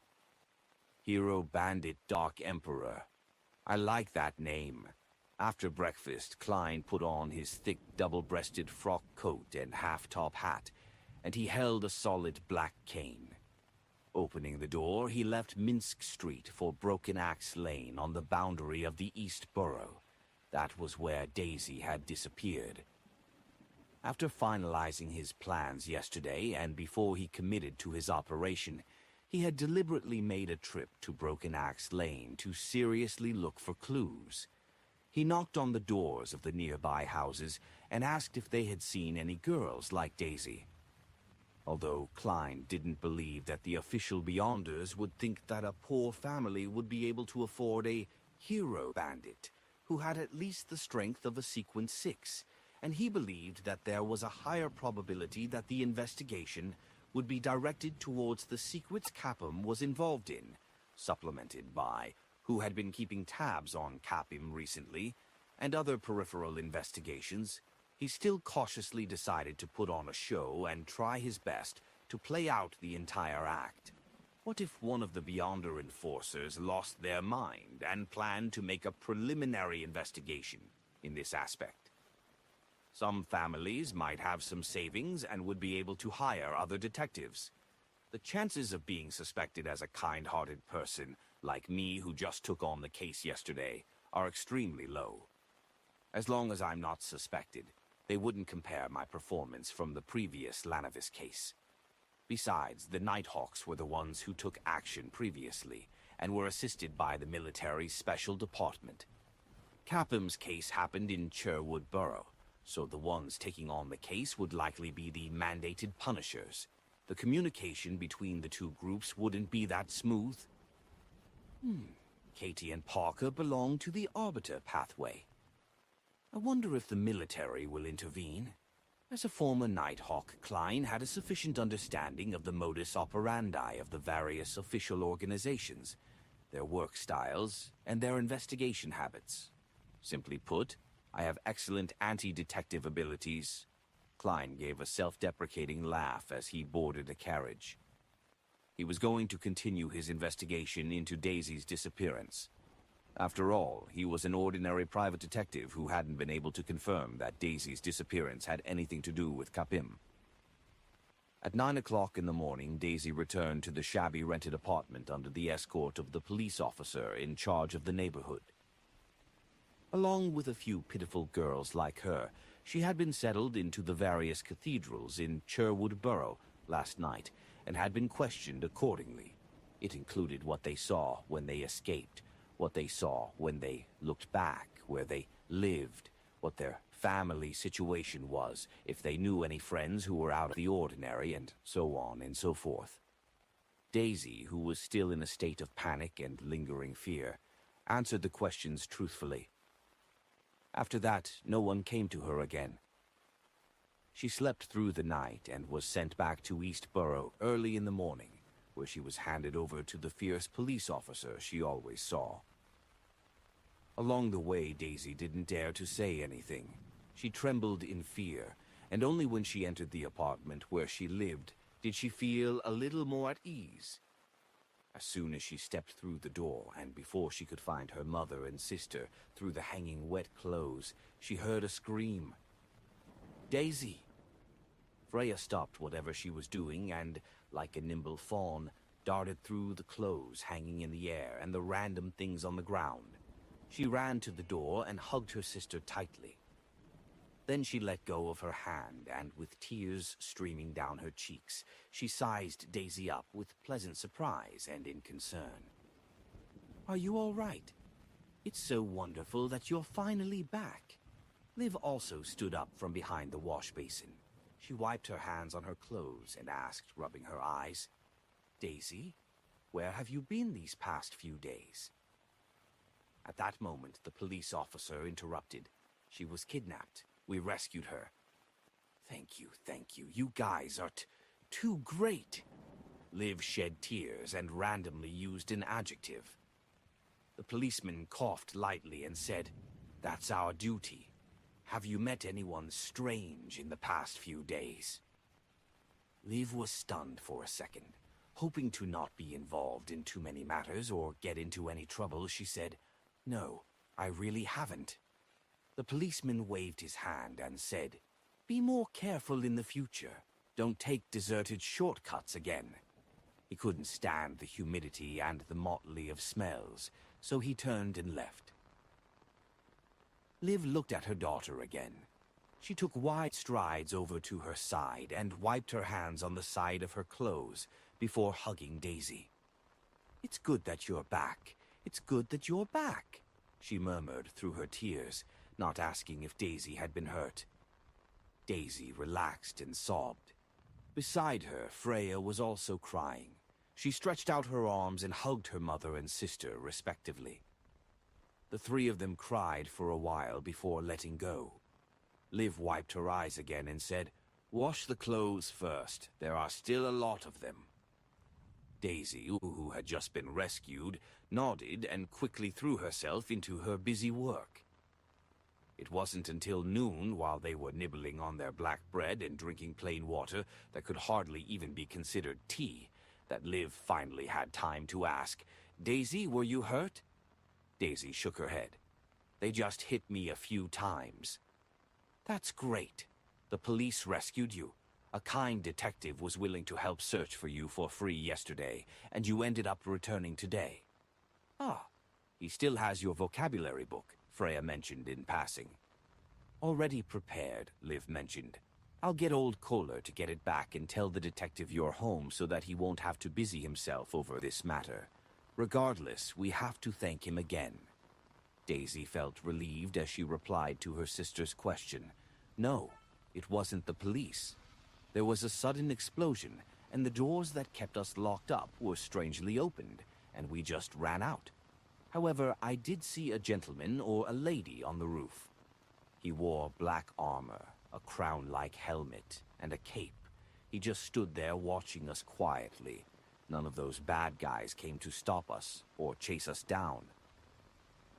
As a tutor at the free school, Daisy clearly had a richer set of vocabulary than her mother, Liv. A person dressed like that saved you, Liv answered in shock. By the side, Freya curiously waited for the answer. Daisy nodded seriously and said, yes, he's... like what the bards sing of. A hero. Hero. Freya ruminated over the word, her eyes as bright as the stars. In a certain secret chamber, a group of people were carefully comparing the Lanavis case with the Capum case, using the information they were given as they searched for similarities between the motives and modus operandi. The two things cannot be linked together at all. The only thing that they have in common is evil, or rather, evil was defeated. The owner of the tarot card has upheld justice, someone exclaimed. It can be confirmed that the two cases didn't involve the same person. The difference in strength is obvious, and what they're good at is even more contrasting. Although it's possible that their sequence had been elevated, Capim's murderer was a kind of specter, or someone that can switch into the sequence state. That's not something common. Another person's analysis was endorsed by the majority. Ours, therefore, the person who called the meeting concluded, two cases, two different people, but they both threw out tarot cards. Perhaps the latter was committing a copycat crime, and if that's the case, we can target the people who are aware of the Lanavis case. The other possibility is that there is an organization. An organization symbolized by tarot cards. Chapter 384. On your own. You check yourself. In Empressborough, the opulent villa of Count Hall. The aroma of Fana Potter's top-quality Mount St. Dursay coffee blended with the splendid fragrance of the Queen's black tea to create an intoxicating symphony of smells. They lingered around the elegant three-tiered high tea tray that served delicious and delicate desserts. This was the high tea party organized by Audrey. She had invited her friends of blue blood parentage, all who were fellow enthusiasts in mysticism. They sat around her, talking and laughing. Under Audrey's imperceptible guidance, Jane, Murray, and the others became extremely interested in the Dark Emperor, the hero bandit who had appeared last night. All of them cast their eyes towards the noble-born Kans Liersen, who had joined MI9. What beyonder powers does that Dark Emperor have? The sweet-looking Christine asked curiously. Among the few of them, the lowest rank among their fathers was that of a Viscount. It allowed them to have sufficient status and channels to understand the existence of beyonder powers and potions in their endearing pursuit of mysticism. But just like Audrey before, they were all unwilling to join the Nighthawks, the mandated Punishers, the machinery hive mind, and MI9. Other than that, the families that they belonged to didn't have histories that traced back to 1,000 years ago, and even the ancient aristocrats that had just been established in the fourth epoch of the Lowen Kingdom weren't completely loyal to the royal family or to the upper echelons of the military. They weren't bestowed with any formulas, and even if they had beyonder ingredients, it was unlikely that they could recognize them. They wouldn't even know how to use them, even if they did recognize them. This limited the possibility of Mari, Christine, and the others in becoming beyonders. They could only look forward to it, but it was difficult for them to take that crucial step.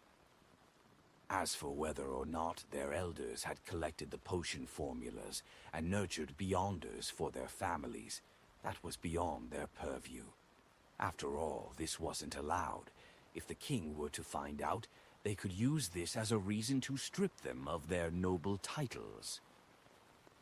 Of course, there were already 2 traitors in the living room. Audrey, who had advanced to Sequence 8 telepathist, and Viscount Glaint, who had gathered one portion of Beyonder ingredients. It wouldn't be long before he became an apothecary. The tall, thin young gentleman, Kance, took a sip of his coffee and said, "I won't give you a direct answer. I'll just tell you some facts. Other than traces of a gas explosion in the dining room where the battle happened, various means were used to detect poison, substitutes, Spectre's shriek, bullets condensed with holy powers and other elements. By the way, that Dark Emperor, no, Hero Bandit was in a Spectre state. It doesn't look like the person who had killed Rear Admiral Hurricane Kilangos, nor does it look like the person who had dealt with Lanavis in the sewers. Is the person involved in Capim's case Mr. Fool's third adorer who stole the Dark Emperor's card? There are at least 3 adorers in Backlund alone. How many adorers does he have in total?" Audrey's heart skipped a beat as she deliberately asked, "Was there an intense Beyonder battle?" Murray, under her lead, asked one step further. There were Beyonders at Capim's place, relatively powerful Beyonders, and there was more than one. "He's just a trafficker," Viscount Glaint unconsciously expressed his doubt. Audrey maintained her faint smile and curious gaze, patiently waiting for Kance's reply. Kance laughed and said, "Murray's guess is correct. I can only say this much. Do you want me to be locked up by Captain? Capim's place had more than one relatively powerful Beyonder. Indeed, he's not an ordinary human trafficker. He might be involved in many matters regarding mysticism." Human trafficker. Could he be involved in some cult's sacrificial rite? Mr. Fool's adorer attacked because of this? It was roughly the same with Lanavis. It involved a cult and sacrifices, as well as the descent of the true creator. I wonder which cult and evil god is behind Capim. Mr. Fool's goal seems to have always been targeting these evil gods. Is it really strife between the gods? Who knows how many grand schemes of those evil gods he has foiled? Audrey made many connections as her heart surged with emotions. Our Tarot Club's enemies are the evil gods. The rest aren't qualified. Does Mr. Fool wish to get the title of the nemesis of evil gods? Audrey pursed her lips and chuckled softly in her heart. Then she suppressed her emotions and secretly made a confession. Audrey, how can you do this? How can you use Mr. Fool as a joke? At noon, when Klein returned to Mint Street, he found, as he had expected, a letter from old Kohler, who had paid a carriage driver to deliver to his mailbox. This was their agreed-upon contact method during an emergency. Of course, according to Klein's prediction, old Kohler, who didn't know many words, could only use simple symbols to tell him where and when they would meet. To his surprise, it was actually written in neat writing when he opened the letter. With a quick glance, Klein confirmed that it was identical to the handwriting in Daisy's vocabulary book. Looks like this girl was the one who helped old Kohler write it. This piece of paper doesn't seem to be exposed to moisture.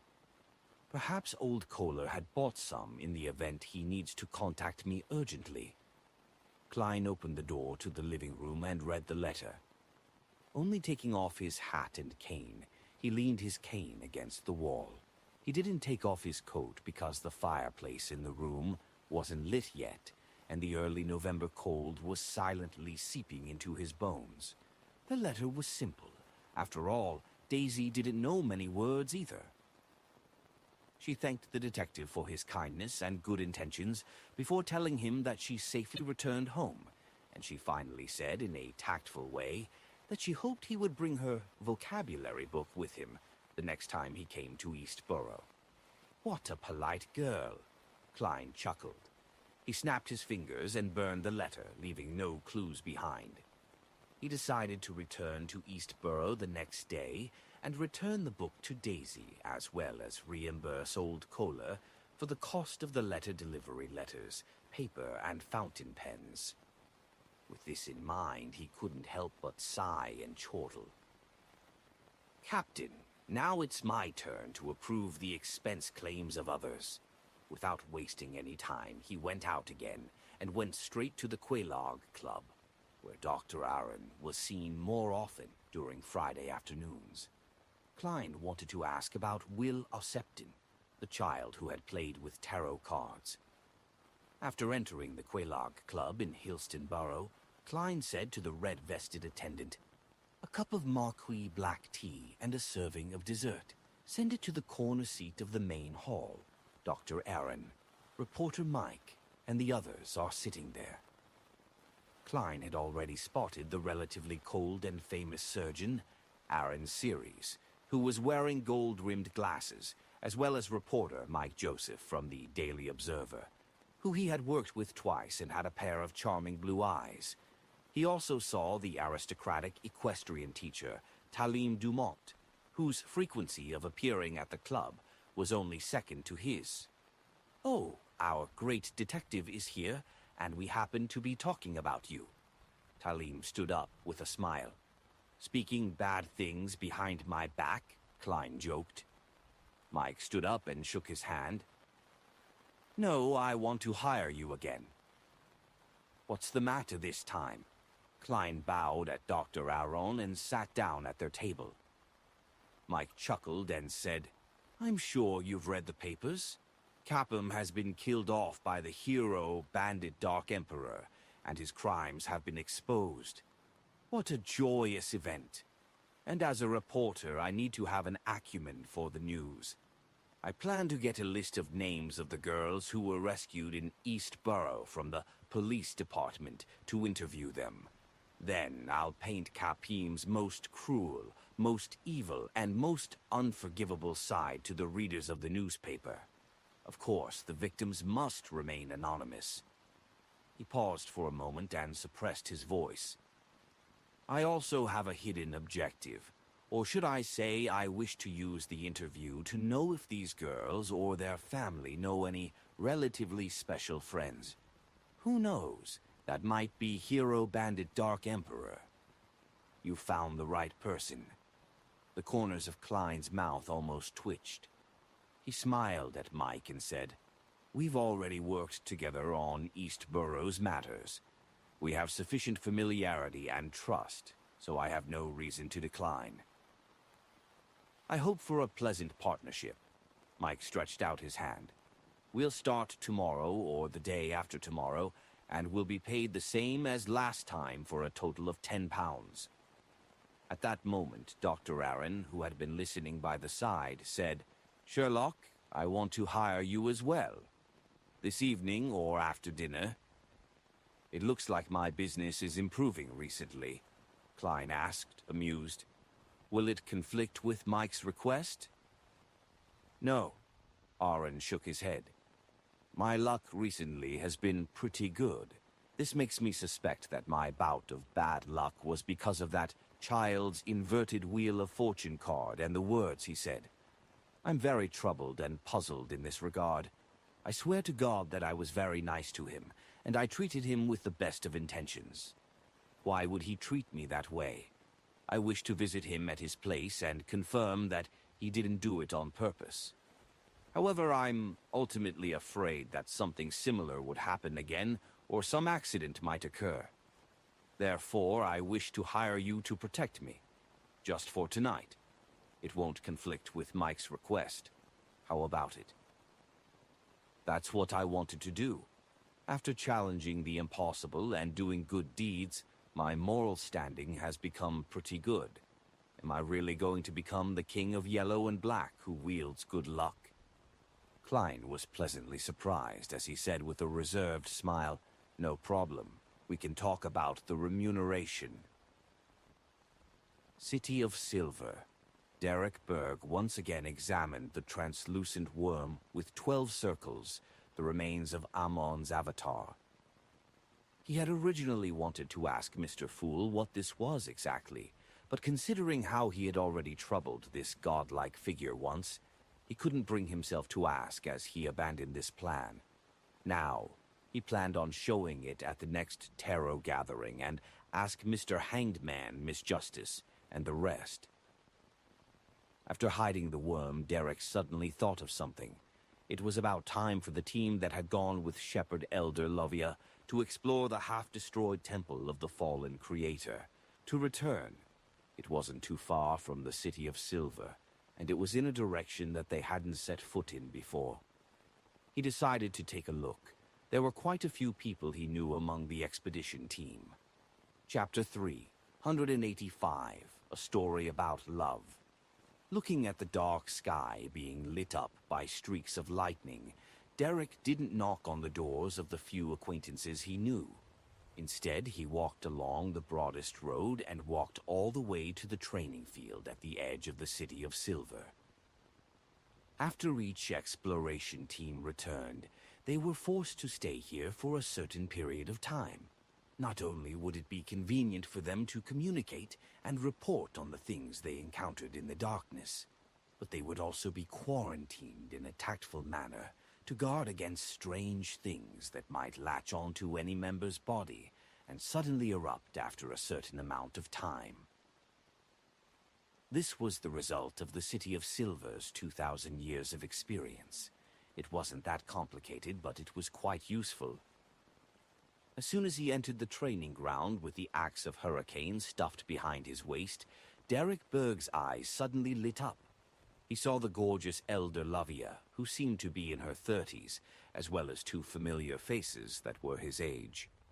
Due to the City of Silver's limited environment, its population was unable to grow any further.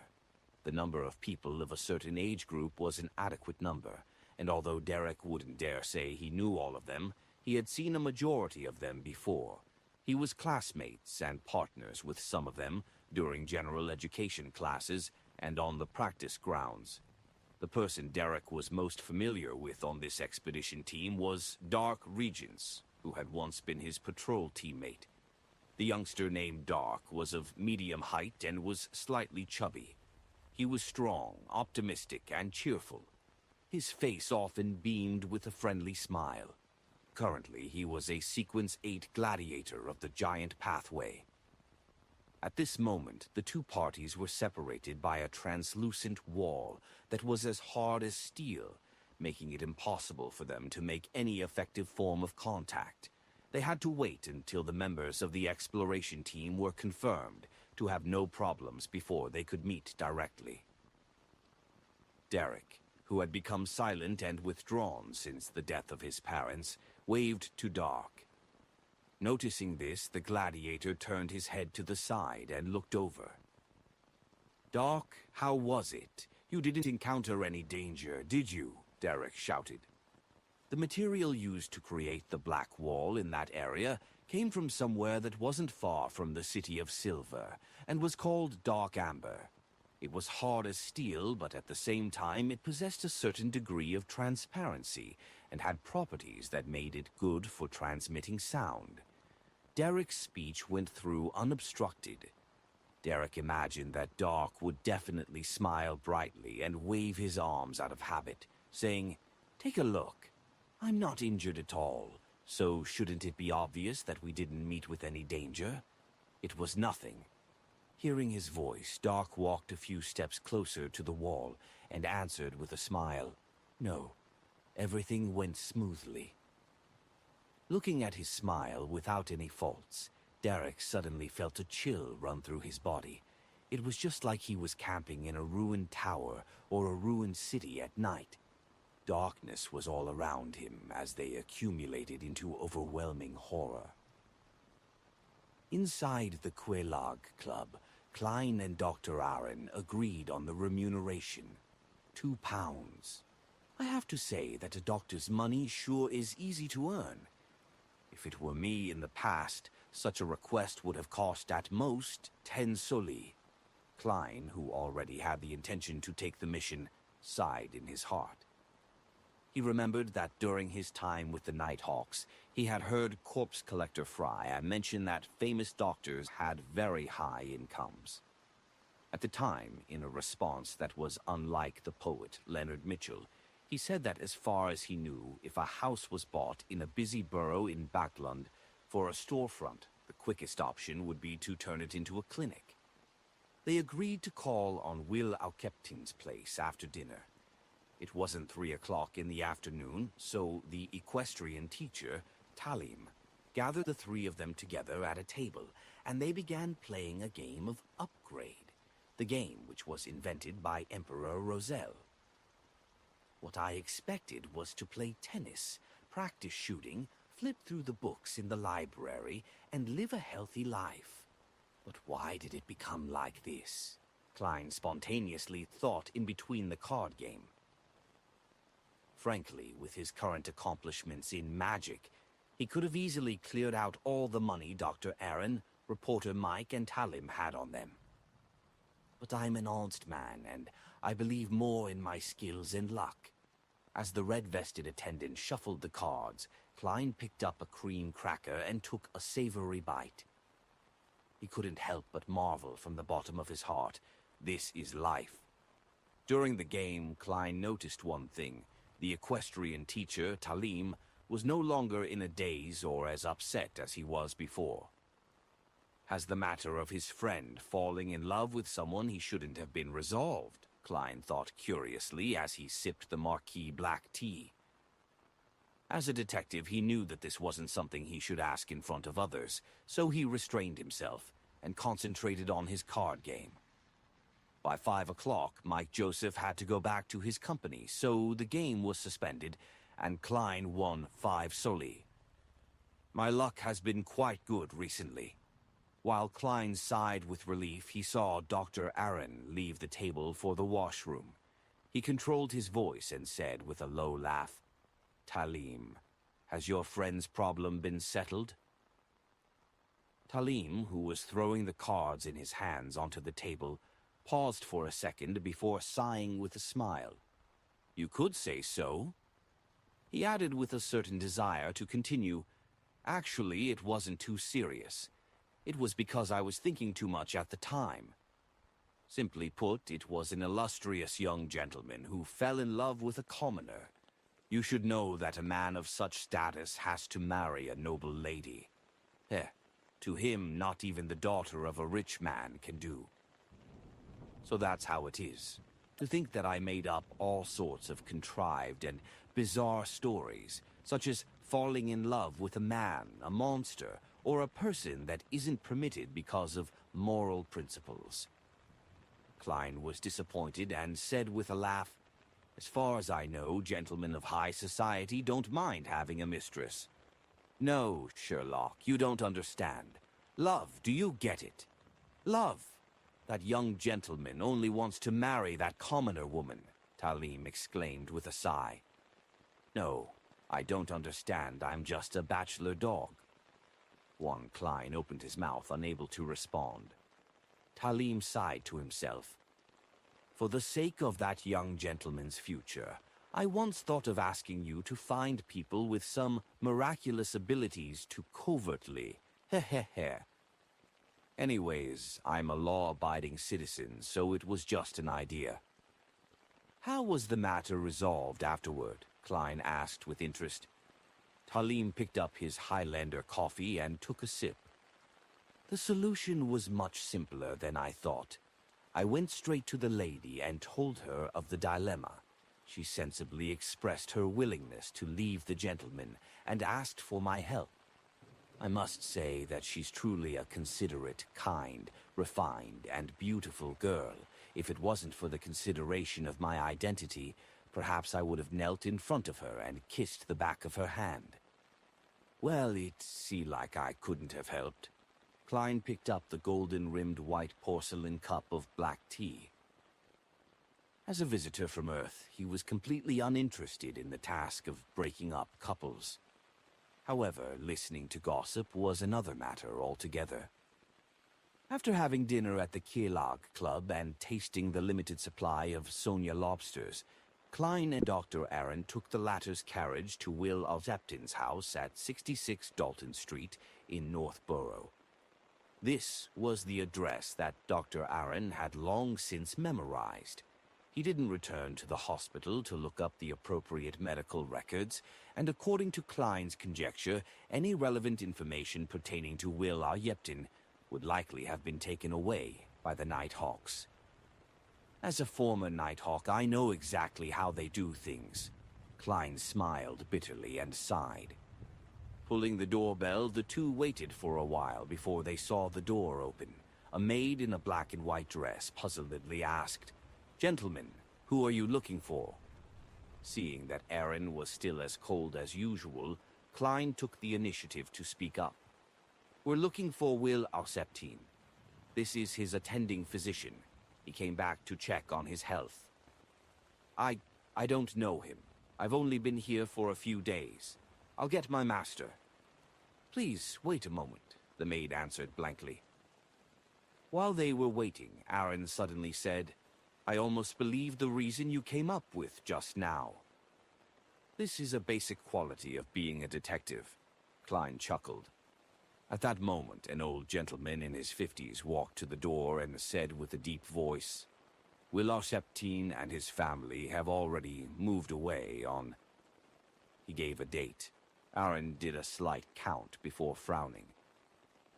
Why would they go through the trouble to move 2 days after being discharged from the hospital after the operation? He acted like he was really on a follow-up visit. Klein was slightly puzzled and asked, "Sir, how do you know the date so clearly?" Typically speaking, subsequent tenants would only move in after a certain period of time. That old gentleman snappily replied, "Someone came to ask before, and I even went to look for the landlord just for that." "The Nighthawks, what?" Klein asked without much hope. "Do you know where Will Alzeptin and his family moved to?" "No," the old man said tersely. "Did they leave anything behind?" Klein hesitated for a moment before continuing with his questions. "Some stuff," the old man took a deep breath and continued, "but they were all taken away by the previous group of people. Meeting colleagues truly is a helpless matter. They can always think of the things you think of ahead of time." Klein couldn't help but sigh. Seeing that there were no further clues, Klein and Aaron politely excused themselves and left 66 Dalton Street. "It seems like you'll have to wait a long time before you can resolve your doubts." Klein turned to Dr. Aaron. Aaron was silent for a few seconds, then he slowly let out a breath. "After what happened just now, I'm not so troubled anymore. I'm just a doctor, and it's good enough to mind my own affairs. I should return to do a follow-up checkup and not question the situation, what other people think, or why they're not kind. That shouldn't be something I should be concerned with. In the future, I should just try to maintain the relationship between a doctor and a patient as much as possible." "It's for the best that you can think this way." Klein agreed from the bottom of his heart, then he casually asked, "At the time, what was wrong with Will Alzeptin's left leg?" "His left calf grew a strange tumor that coincidentally formed a ring that pressed down heavily onto his blood vessels," Dr. Aaron recalled as he said, "but the kid didn't look too upset. Just a little scared, and we wanted to preserve the leg at first, but it was getting worse." Chapter 3, 186, A Nightmare, City of Silver. Derek Berg had no idea how he got home. All he remembered was the indescribable horror. Dark Regent's character and behavior didn't appear too different from his former self. However, it was true that there was a change to him that was unsettling. Derek was afraid that the City of Silver would be targeted by the evil god, the fallen creator. afraid that the City of Silver would be obliterated before he could become the sun, saving it from its more than 2,000-year-long curse, and give hope and sunshine to the residents here. At that moment in time, he hated himself for not being strong enough, that he was still only at Sequence 8. No, I can't just watch idly. Derek suddenly stood up, and he prepared to rush to the spire and tell the other elders of the six-member council and Chief Colin Iliad of what he had discovered. However, Derek knew that such anomalies weren't suspicious. Every time they explored the depths of the darkness, the members would have a period of intense tension, lasting for days, tens of days, or even more than a month. In addition, the uninhabited, desolate plains and the hopeless journey would bring about extreme depression. In addition, in order to be safe, the members of the exploration team wouldn't be allowed to release any sexual urges that had been pent up during their excursions, which caused them to act differently after every exploration. If they ended up with more than half the team ending up dead or injured, a huge change in personality wasn't a rare occurrence. The manner of handling such people could only be dealt with via the usual quarantine and treatment, with almost zero exceptions. The City of Silver had the first 3 sequence of the Dragon Pathway, so there was no lack of psychoanalysts. Derek rushed to the door and suddenly slowed down. He knew that this method of reporting to the 6-member council might not be effective.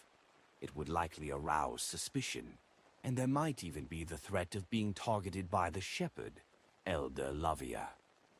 After pacing back and forth for more than 10 seconds, Derek gritted his teeth and pulled the door open. He felt that he had to warn the elders of the 6-member council, even if it would be a huge risk for him.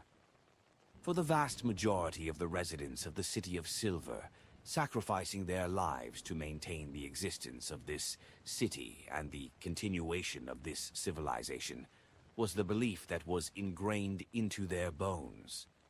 Selfish people often didn't live long in such environments, regardless of whether it was outside or inside. Of course, Derek wasn't completely reckless.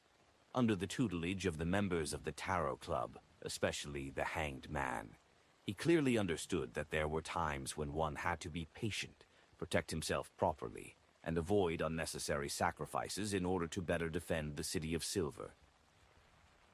"I'll only talk about the abnormality I observed. It shouldn't be dangerous," Derek consoled himself, running faster and faster. Finally, he saw the spire that represented the highest authority in the City of Silver. He found a Beyonder on duty and made a request to meet with the chief. To Derek's surprise, the Beyonder didn't ask the usual questions. After simply passing on the information, he was led up the stairs to the chief's room. Very strange. It's different from before. Derek felt that the changes in the details made him more uneasy. Entering the room, he saw Chief Colin Iliad standing in front of a wall. This tall elder, with his deep blue eyes and messy white hair, had his back facing 2 swords that hung on the wall.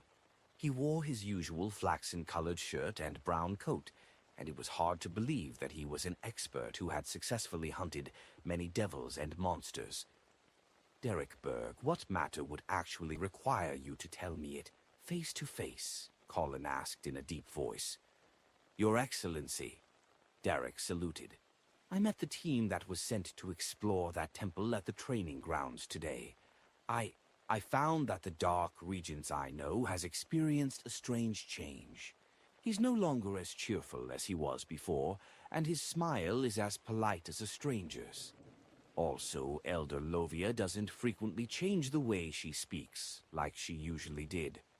Colin looked deeply at Derek and asked in a low voice, "Just these 2 things?" Yes. Derek lowered his head. "I think there might be something unusual about that." Colin waved his hand and said, "I got it. I'll get E-Floor to do an investigation. You may return." In the future, you just need to report such matters to the Guardian of the Spire directly. Iflor was the City of Silver's most experienced psyche analyst, who was closest to Sequence 6.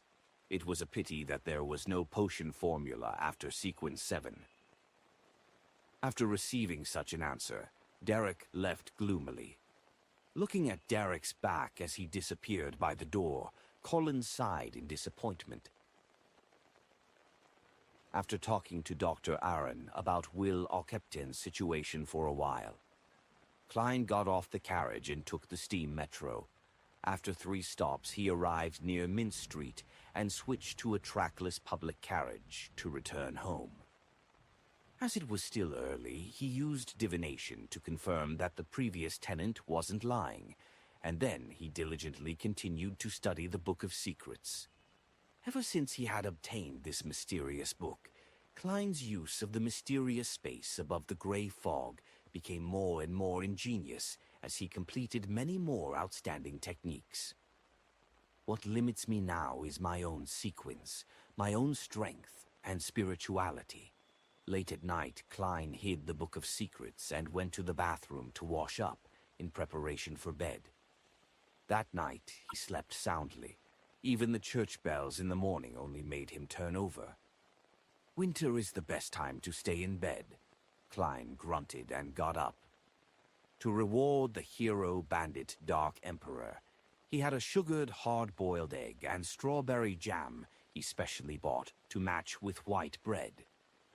Just as he was enjoying his meal, the doorbell suddenly rang. Didn't I tell Mike to come after breakfast? He took a sip of the sweet soup and wiped his mouth with a napkin. According to his agreement with reporter Mike, he would only arrive half an hour after breakfast before they began interviewing the rescued girls of East Borough. If Mike didn't appear after half an hour, then it meant that the matter would be delayed by a day. Klein walked to the door, but before he could reach out his hand, the outline of a visitor appeared in his mind. He wasn't reporter Mike Joseph, but Dr. Aaron Series. Good morning, Aaron. Did you sleep late last night? Klein noticed that Aaron's face was pale, so he quietly activated his spirit vision to take a look. Aaron took off his hat and cane and started to take off his coat, but the cold air in the room stopped him. Klein laughed dryly and said, "As you know, I'll be going out today. Mike might come looking for me, so I didn't light up the fireplace." Aaron nodded and didn't say anything else. He followed Klein into the living room, found a seat, and sat down. "Sherlock, I had a nightmare last night. I dreamed about that child, Will Auceptin." "Nightmare? This is within the limits of my knowledge. I'm a professional when it comes to interpreting dreams, far more professional than deduction." Klein leaned forward, clasped his hands, and said, "What kind of nightmare?" Aaron recalled and said, "There are some details and processes that I can't remember. What I remember most is a tall, pitch-black steeple with a huge silver snake coiled around it.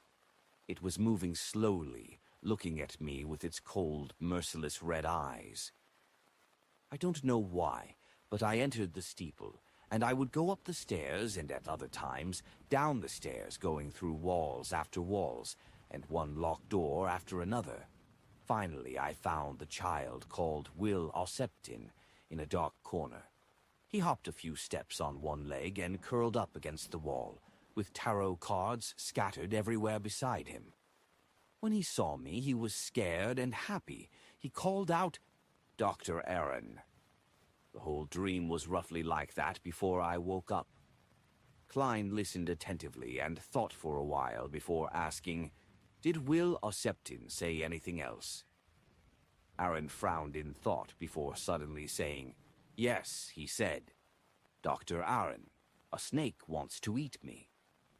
Following that, a giant silver snake hung down from the ceiling, its head facing me. Its mouth was very big, but it has no teeth, no tongue, and it was completely blood red.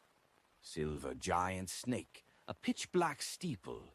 Will Auceptin protected under layers of protection. Klein said to Dr. Aaron in a measured voice. "It's not a very strange dream. It likely has you subconsciously sensing some kind of predicament he was in while you were talking to Will Ossepton, that he was being threatened by something. That's why you dreamed of something like this.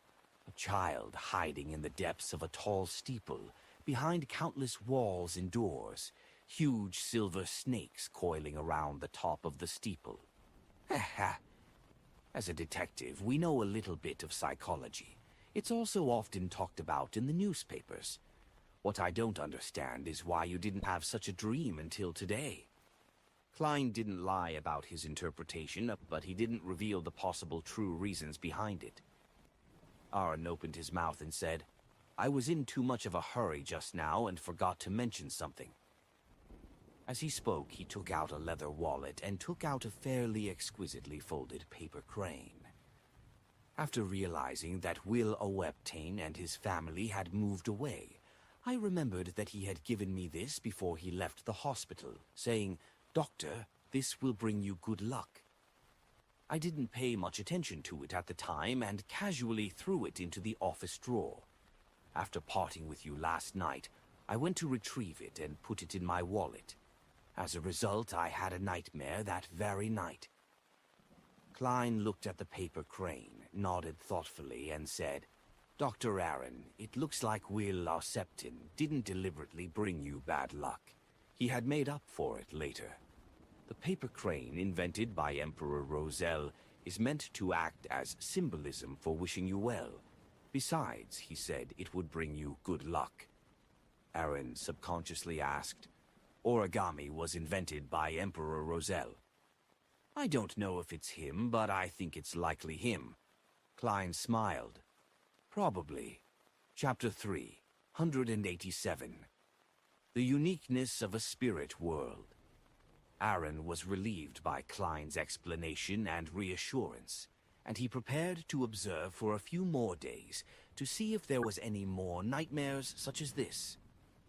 After sending the famous surgeon out of the door with a smile, Klein's expression suddenly became solemn, as if he was thinking about something.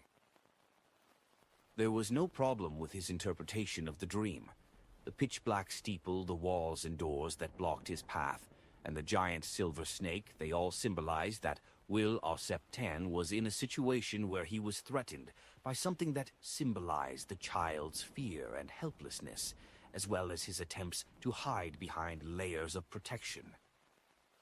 But the problem was that this was unlikely to be a revelation Dr. Aaron's spirituality had received on its own. Otherwise, he wouldn't have had such a dream only until last night, or when he found the paper crane. A similar development should have taken place long before Will Ossepton was discharged, back when his spirituality unconsciously became aware of the particularly strange developments, allowing him to have similar experiences as he had now. Therefore, Klein suspected that the medium which instilled the dream into Dr. Aaron was the paper crane.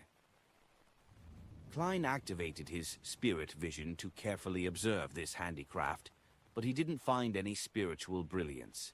However, his spiritual perception and intuition told him that there was something strange about this piece of origami.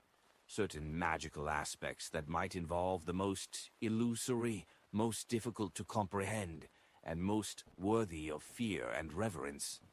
Fate. That child called Will Ossepton isn't simple. It seems like the most amazing thing wasn't the tarot card, but rather he himself. The giant silver snake is a symbol of danger, and this matter is related to bad luck, good luck, and other elements. Could it be that it represents the snake of Mercury, sequence 1 of the monster pathway? Klein's thoughts wandered, but he couldn't be certain of anything. He turned to question the problem of how the dream was instilled. With Klein's accomplishments in mysticism, this wasn't something that was too complicated or difficult to understand. He quickly came up with an idea. The first thing to do was to rule out the influence of specters and wraiths, which would have stained Dr. Aaron's aura with a blackish-green color of varying degrees, and I didn't see any sign of that just now. There are two main ways of instilling information without causing the owner of the dream to appear abnormal. One of them is using the beyonder powers of a nightmare like Captain. An objective is met through guidance, and it wouldn't involve the culprit. Otherwise, traces would similarly be left behind. The second method would be even more ingenious and advanced. The principle of a dreamland is that of astral projections traveling through the spirit world, and the details that one would normally unwittingly notice under external stimulation would turn into a symbolic revelation. Or they can obtain some enlightenment directly related to themselves from external sources. Then, their spirit bodies and psyche would be informed of this, and because the owner of the body was in a state of sleep, this will appear in the form of a dream. So the second way is to instill it into the spirit world. First, use some magical method to create the revelation that one will need, and then naturally let the target's astral projection obtain and feed back the information while roaming the spirit world. That way, the target will be able to dream of the scene that others would want them to dream of, and there will be no superficial traces. This is something that I'm currently unable to do, even if it's a spirit body that's able to partially wield some of the power above the gray fog. Klein paused for a moment and then added another possibility. A seed was planted in Dr. Aaron's subconscious through the paper crane, and once he found it, you see, he would have the corresponding dream.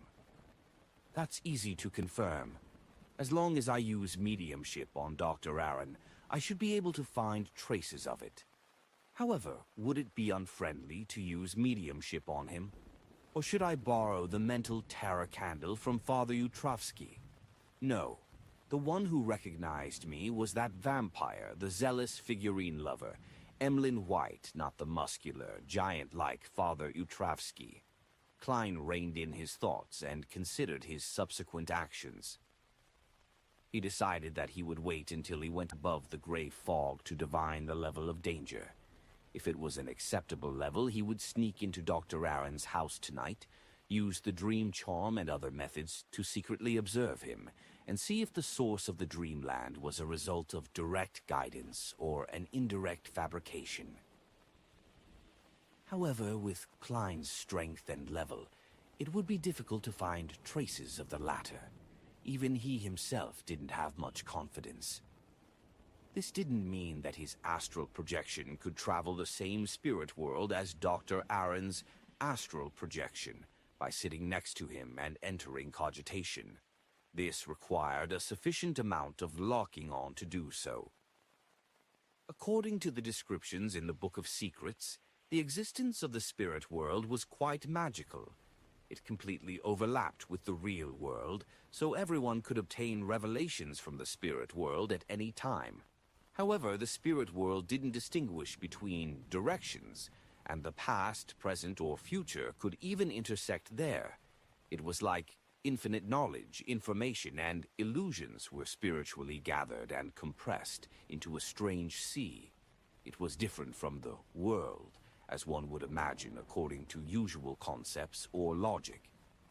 As a result of this, the revelations that one received from the spirit world could only be a variety of symbols, not direct answers. And precisely because of this, every astral projection's experience of traveling in the spirit world was not only related to their physical location and time, but it was also dependent on the current state of their body and the mind. Without locking on to the corresponding location, it made it impossible to lock onto and find a person's astral projection in the spirit world, even if one was physically next to them. This was also the reason why the astral projection's movement in the spirit world was limited, and one doesn't dare to venture too deep. Once it got lost and was unable to return to its body, its owner would become a retard and, even more seriously, a vegetable. It was even more difficult to use the spirit world as a springboard for transference. If one wasn't careful, then they would lose their way and never be able to return to the real world until they rot to death. Phew. Klein exhaled, temporarily throwing the question to the back of his mind. He took out his pocket watch and looked at the time. He realized that he had been thinking too long, that his breakfast had already turned completely cold, and that the fact that reporter Mike hadn't arrived yet meant that the commission was likely to be delayed by a day. In the spirit of not wasting anything, Klein finished the rest of his meal and then went above the gray fog to make a divination. He was surprised to find that there were no revelations indicating danger at all. After doing all of this, the appointed time had passed. Without any hesitation, he changed into a heavy jacket, put on his cap, grabbed the vocabulary book, and left 15 Minsk Street. His initial plan was to accompany Mike Joseph to East Borough for an interview and find an opportunity to hint at Old Kohler to not mention his promise of helping Liv find her daughter. As for Liv's family, he let Old Kohler do the reminding.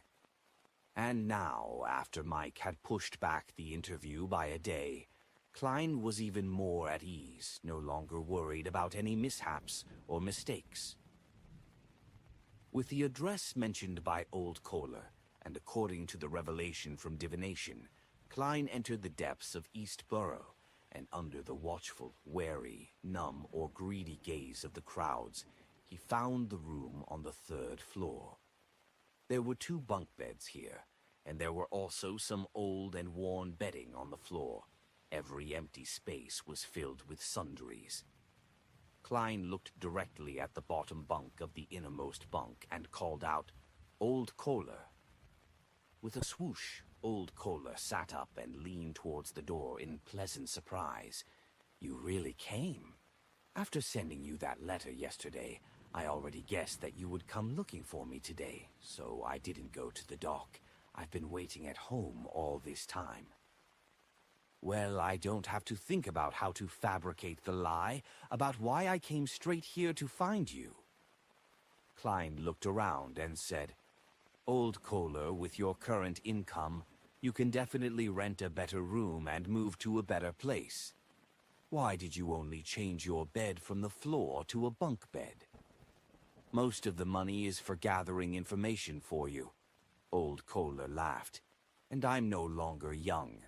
I need to save some money for the future when my future health wanes." Klein was silent for 2 seconds before saying, "You can consider buying some insurance, such as a single elder aid policy. They can give you the money that can at least fill your stomach and a room for you to sleep in every week when you're really old." The insurance industry of this world had sprouted in the 4th epoch. After being promoted by Emperor Roselle, it had matured quite a bit. There were various kinds of insurance, such as the various insurances for maritime trade, fire insurance, injury insurance, long-term care insurance in different names, and so on. They were mostly targeted at the rich and the middle class. I know. When I was a worker, I paid a premium of 3 pence a week, but after I lost my income, Old Kohler sighed. His biggest problem now was that his income was unstable, and he wondered when the money he received from the detective would be cut off. Klein couldn't promise anything either. He pointed outside and said, "Let's go to Liv's house and return the vocabulary book to the girl." After leaving the room, Klein casually mentioned, "What a joke. I was talking about doing volunteer work the day before yesterday and volunteered to help find Daisy, but she ended up being sent back by the police yesterday. Please don't mention it again. I don't want to be laughed at." "All right." Old Kohler agreed first, then he said, "No one will laugh at your kindness." After walking through the dirty streets, they arrived at Liv's house. Klein saw that the girl who had just been rescued had started ironing again, and he saw that the clothes here were hanging down and dripping with water. It was just as it was before. He was momentarily at a loss as to what to say. "Daisy." After a while, he said, "Your vocabulary book." Daisy's eyes lit up, but she was too busy to leave. After busying herself for quite a while, she stopped working and went to the door, thanking him profusely. After Liv and Freya had also put down their work and come over to express their gratitude, Klein repeated what he had just said to Old Kohler. After receiving positive responses, he took out the £2 worth of change that he had prepared and handed it to Liv. There will be a reporter coming to interview Daisy tomorrow. This is the advance of the payment he's giving, but don't mention it in front of him. Otherwise, things will become complicated. Heh, maybe he will give more tomorrow, but not that much. No, I'm willing to expose that bad guy's evil deeds. I don't want money. Daisy shook her head. Klein let out a soft chuckle. This is a rule. You can't break rules, understand? He looked at Liv and said, "Take it. Your belief is right. It's only if Daisy and Freya learn more words and learn more things will you all escape from this situation." He was going to suggest that Liv's family should move to the edge of Eastborough. Customers who could afford to hire others to do their laundry wouldn't live in Eastborough, but in the end he didn't mention it.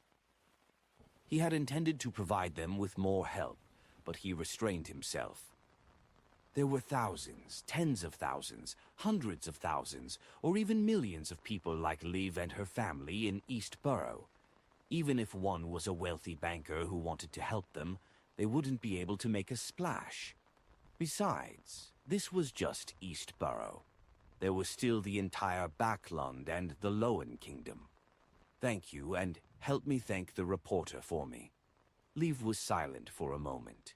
Then she took the money. Klein didn't stay for long. He quickly left as if there was a ghost that would devour his soul. After walking outside with Old Kohler, he turned around and suddenly sighed.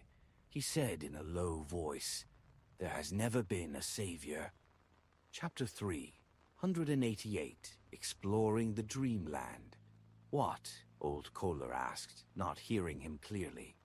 Klein looked at the potholed road in front of him and said in a self-deprecating manner, "Nothing. I hope Liv's family can get out of this situation and live in better conditions." He had indeed voiced out his thoughts. Being one of the inheritors of the Foodaholic Empire's new era, it was perfectly normal for him to think of a revolution, to mobilize the masses and to change the world. However, when he thought about the details, he felt that he couldn't save himself just by relying on the poor. This was because Beyonder forces existed in this world. Furthermore, they were relatively supernatural and couldn't be resolved simply by firearms. For instance, Sequence 5 of the mutant pathway. That was just one aspect of things. Another aspect of things was due to the law of Beyonder characteristics' conservation. Due to the limited access to ingredients, Beyonder forces couldn't become commonplace, making it difficult to convert the advantage of numbers into effective combat power. And even if it could be spread, as long as the problem of losing control wasn't resolved, then it would still bring about disaster.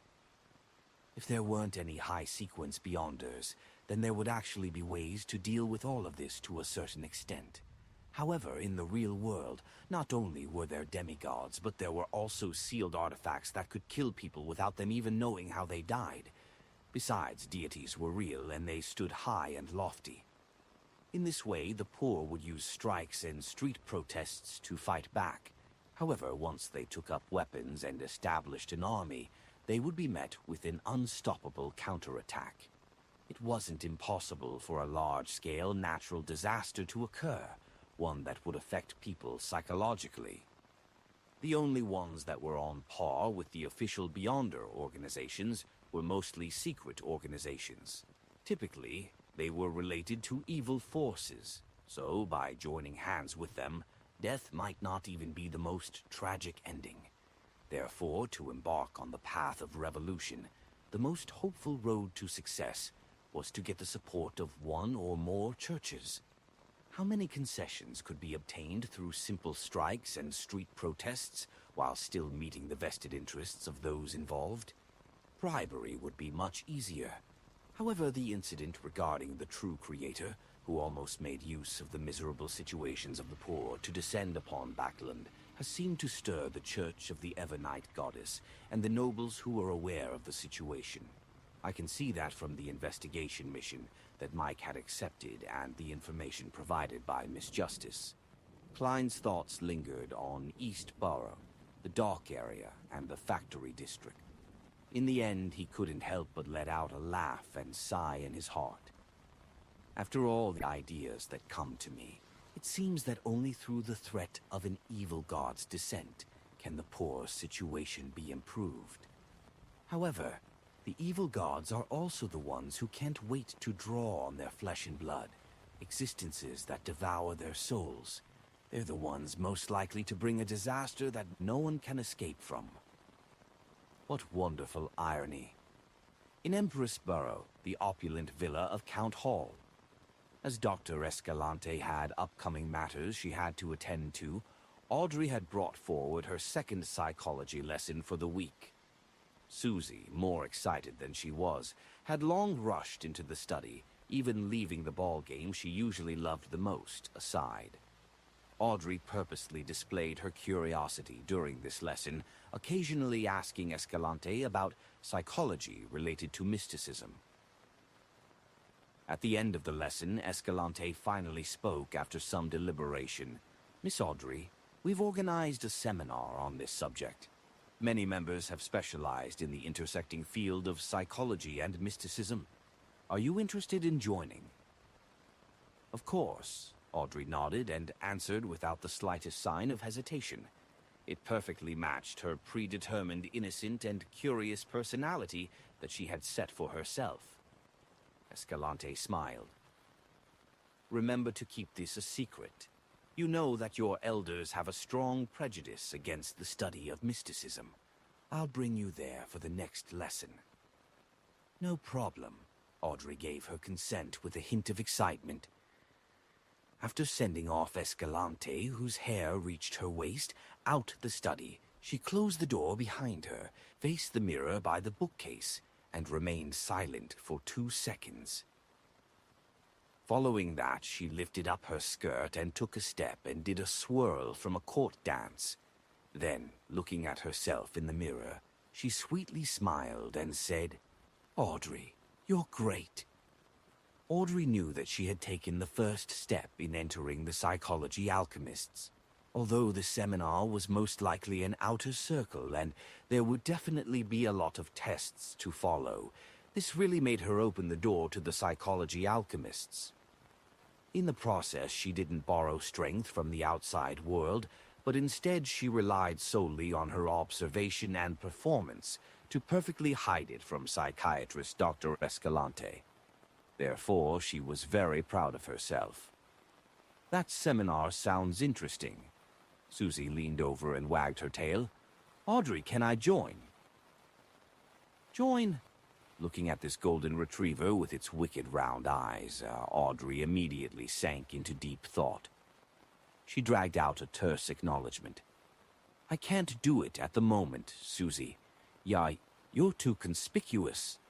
At this point, she changed the topic of their conversation and said with a slight smile, "But I can bring you along." On Saturday night, taking his master key and his black cane, Klein walked out of 15 Minsk Street. Without the latter, he didn't think that he would be able to return today. He was going to find Dr. Aaron, enter his dream, and find out how the nightmare regarding Will Osseptin came about. As for where Dr. Aaron lived, he had already found out yesterday, 3 Birmingham Road, Hillston Borough. By the time Klein arrived, it was past 11 o'clock, and the neighborhood was dark and silent. After tossing a coin and performing a divination, Klein passed through the outer bars, walked around to the side, and used the master key to open up an invisible passage through the wall into the dark corridor. With his agile steps, he quietly went up to the 2nd floor and hid in an empty guest room. When it was clear that Dr. Aaron and his wife were asleep, Klein entered their bedroom through the wall. The first thing he did was take out a slumber charm and mutter the incantation, making Dr. Aaron's wife really fall asleep, preventing her from suddenly waking up and disturb what he would subsequently do to her husband.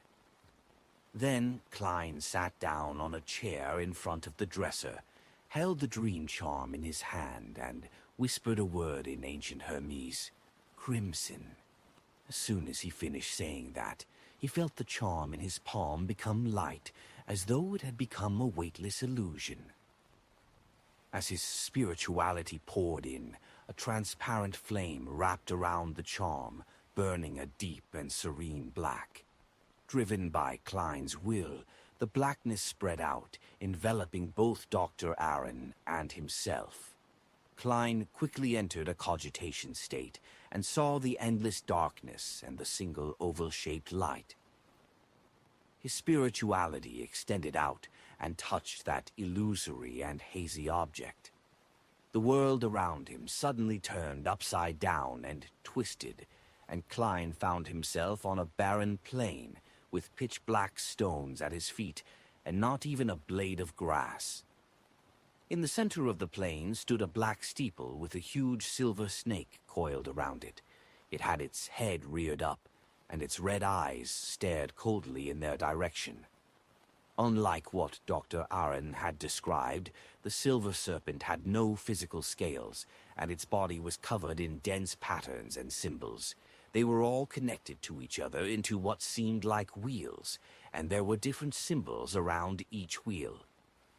The giant snake's tail and head's wheels were each halved, looking incongruous, as though they could kill a person with obsessive-compulsive disorder. But Klein imagined that if the giant silver snake could bite its own tail with its mouth, the wheel would be complete. It wouldn't be disconnected, and there wouldn't be any more changes. Next to Klein, Dr. Aaron stared blankly ahead, moving closer and closer to the dark steeple. "I can now confirm that no one is guiding Dr. Aaron. That excludes Nightmare beyond her powers." Klein quickly made a judgment. He didn't stop Dr. Aaron, but he followed him towards the black steeple and the silver snake. The two of them had only taken a few steps when their target had already appeared before them. The giant silver snake had its upper body bent down, as though it was considering how to enjoy the dessert that was delivered to its mouth. Its mouth opened wide, but there was no putrid smell coming from it. Its red eyes were cold and merciless, looking at everything like they were nothing more than prey. Yet, it didn't have the slightest hint of bloodlust or cruelty. In front of it, everything seemed puny and equal because of their insignificance. In the end, the serpent didn't launch an attack. Klein followed Dr. Aaron through an old, rotting wooden door and into the darkness of the tower. As Aaron had told him, the layout was abnormally confusing and chaotic. The stairs spiraled up and down, and the halls, libraries, and rooms were normal, inverted, and some were embedded in other parts. It was a building that couldn't possibly exist in the real world. After passing through the doors and walls, Klein had no idea where he was in the Black Tower. Perhaps he had reached the top, or perhaps the basement. In the rich darkness, he suddenly noticed a figure curled up in the corner in front of him. The figure, sensing Dr. Aaron's approach, scrambled to its feet, hopping over on one leg. It was only when the figure was very close did Klein clearly see him.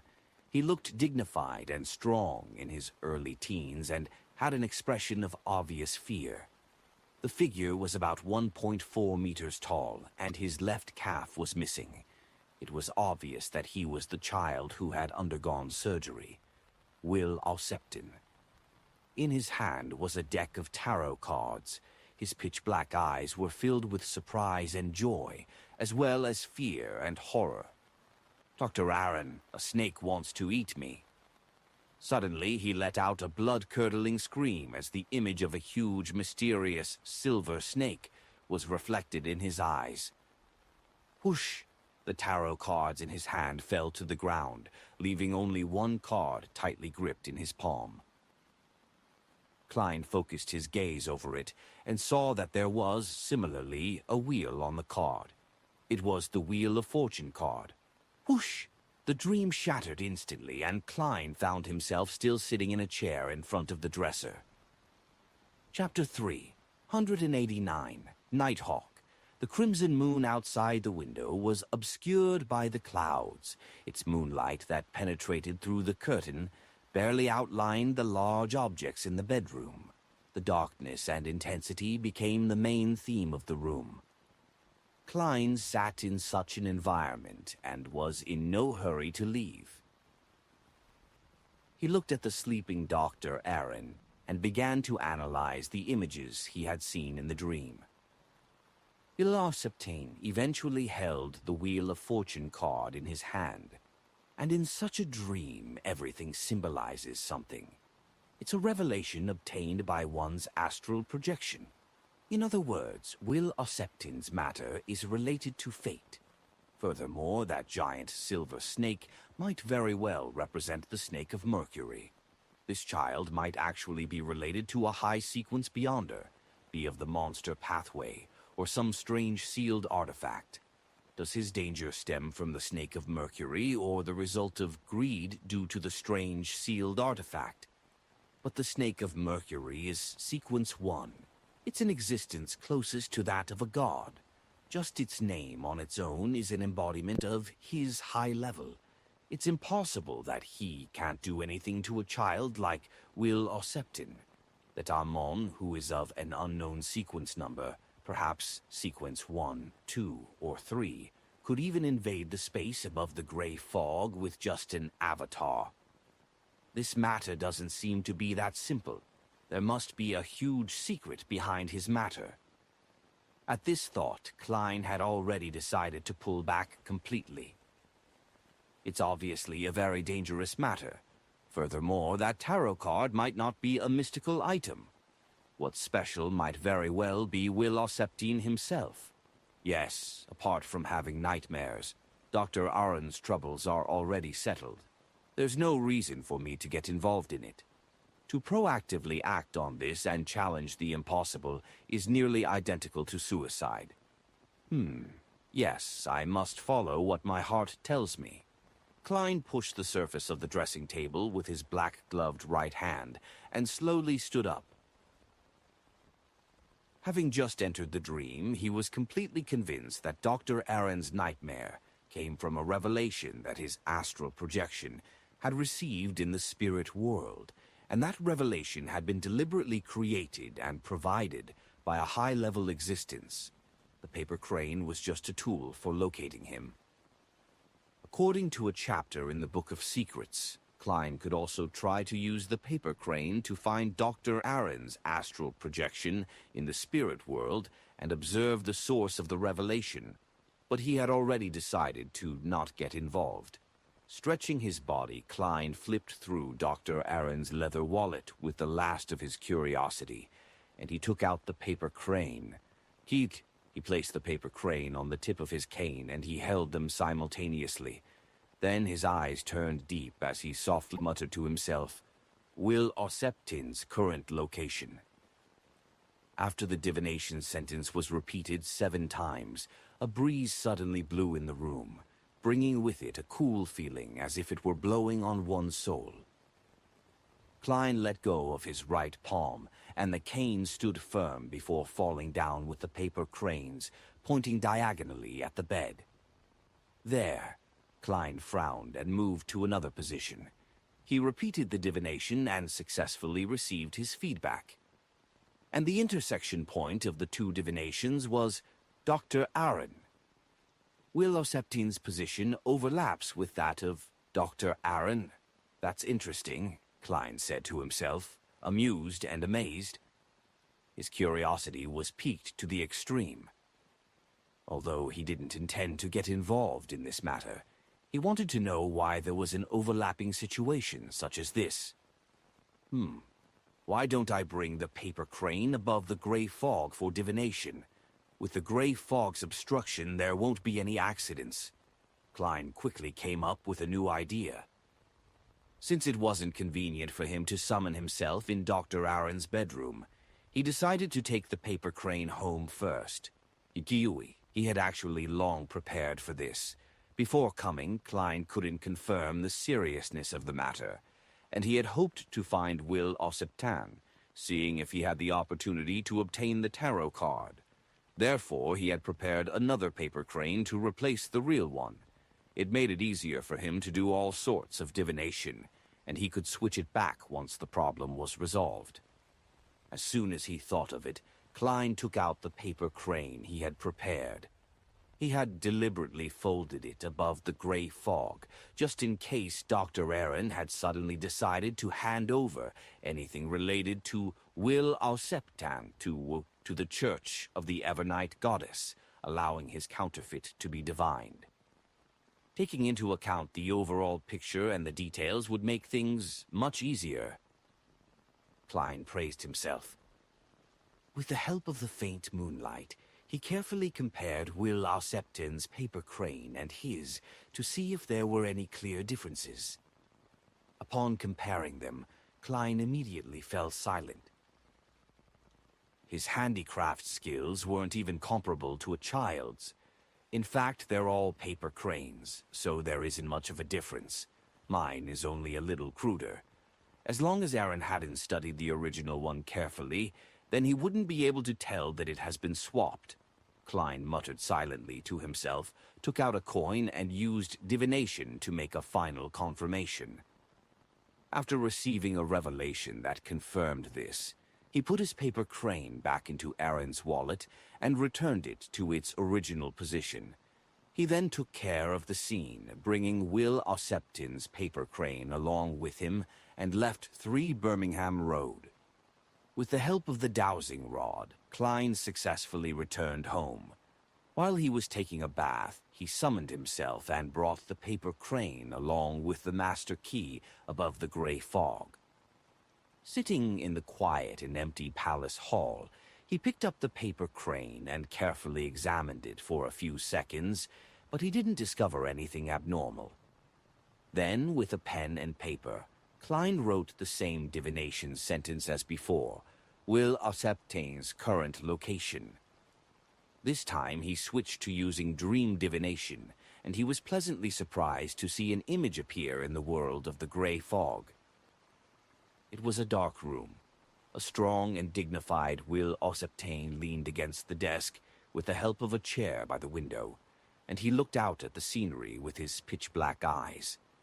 He held a stack of tarot cards in each hand, and beside them there was a pile of wooden blocks. The wooden blocks formed a ring-shaped snake that connected itself from head to tail. The scene outside the window was just as dark, and there was the faint sound of flowing water. The dream ended here without a sound. Klein opened his eyes, tapped the edge of the long bronze table with his finger, and he said to himself that Ouroboros-like snake is indeed the snake of Mercury. That means it's the snake of Mercury which represents fate. There was the sound of running water outside the window. Does that mean that Will Ossiptan's current position is close to the Tussock River? Previously, when I divined his position, was the overlap with Dr. Aaron caused due to interference by fate? Seeing that divination above the gray fog could only receive a revelation of this degree, Klein was no longer troubled by curiosity. He barely interpreted the situation and planned to exchange the paper crane tomorrow night. He would then find an opportunity to guide Dr. Aaron and have him go to the Church of the Evernight Goddess to tell the bishop about this matter. It's best to leave such matters to the officials. Klein let out a chuckle and returned to the real world. After taking a leisurely bath, he didn't get busy and crawled into bed. After an unknown period of time, Klein suddenly realized that he was clearly dreaming. He was in the living room reading the Book of Secrets. This familiar feeling. He turned his head to look at the door like he usually did. The door creaked open and a figure in a gray coat walked in. He was about 30 years old, with a long, thin face with a broad forehead and dark blue eyes that looked intelligent. "It's not the captain," Klein suddenly gave a self-deprecating laugh, let out a silent breath, and turned the Book of Secrets in his hand into a copy of Ladies' Aesthetic. He flipped through the magazine, casually greeting the newcomer. The man in the gray coat took off his hat and sat down across him, seemingly casually asking him, "Aaron came to see you this morning." "It really is a nighthawk, a nightmare."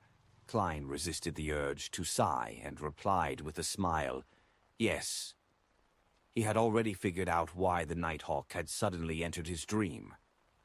The nightmare in front of him was likely the captain of the Nighthawks team, responsible for the matter regarding Will Ossepton, but they had yet to find any useful clues up to date. In this case, Dr. Aaron and Detective Sherlock Moriarty's act of visiting to ask about Will Ossepton's whereabouts must have been made known to them last night or this morning. At the same time, they discovered that Dr. Aaron rushed over to Mink Street shortly after he finished his breakfast to visit Detective Sherlock Moriarty. In the spirit of professionalism, entering a person's dream at night was the most natural and normal development.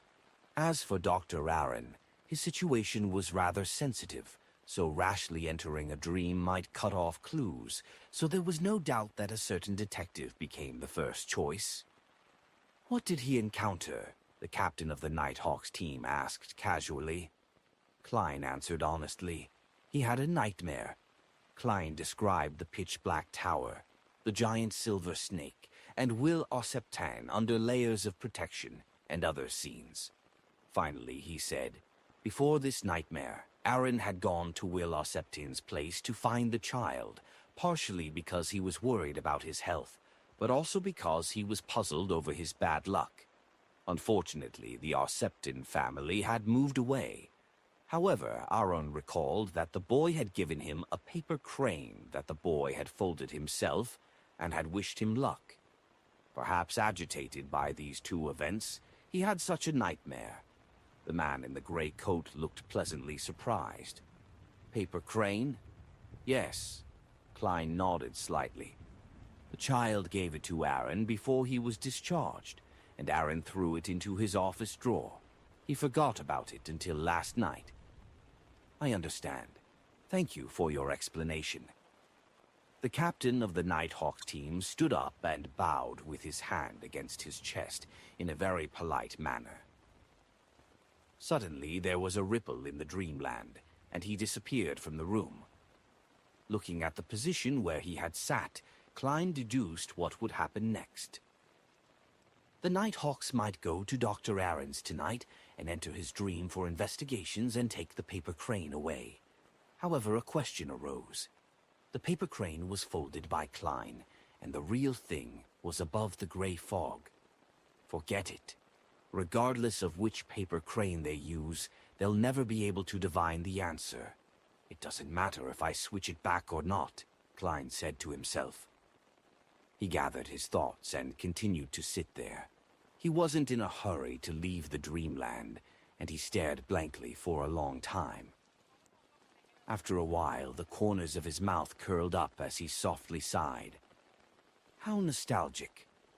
Chapter 390. Anticipation. On Sunday morning, shortly after Klein finished his breakfast, he heard the doorbell ring as he had expected. But to his surprise, it wasn't just reporter Mike Joseph. Dr. Aaron was with him as well. "Sherlock, I had that nightmare again last night. I don't think it's normal." Aaron didn't keep matters a secret, even with Mike around, revealing it the moment he entered the living room. Without waiting for Klein's reply, he took out his wallet and took out a paper crane. "Cool. Do you think this is the problem? Ever since I found it and started to carry it with me, I've been having nightmares." Klein nonchalantly glanced at it when his expression froze suddenly.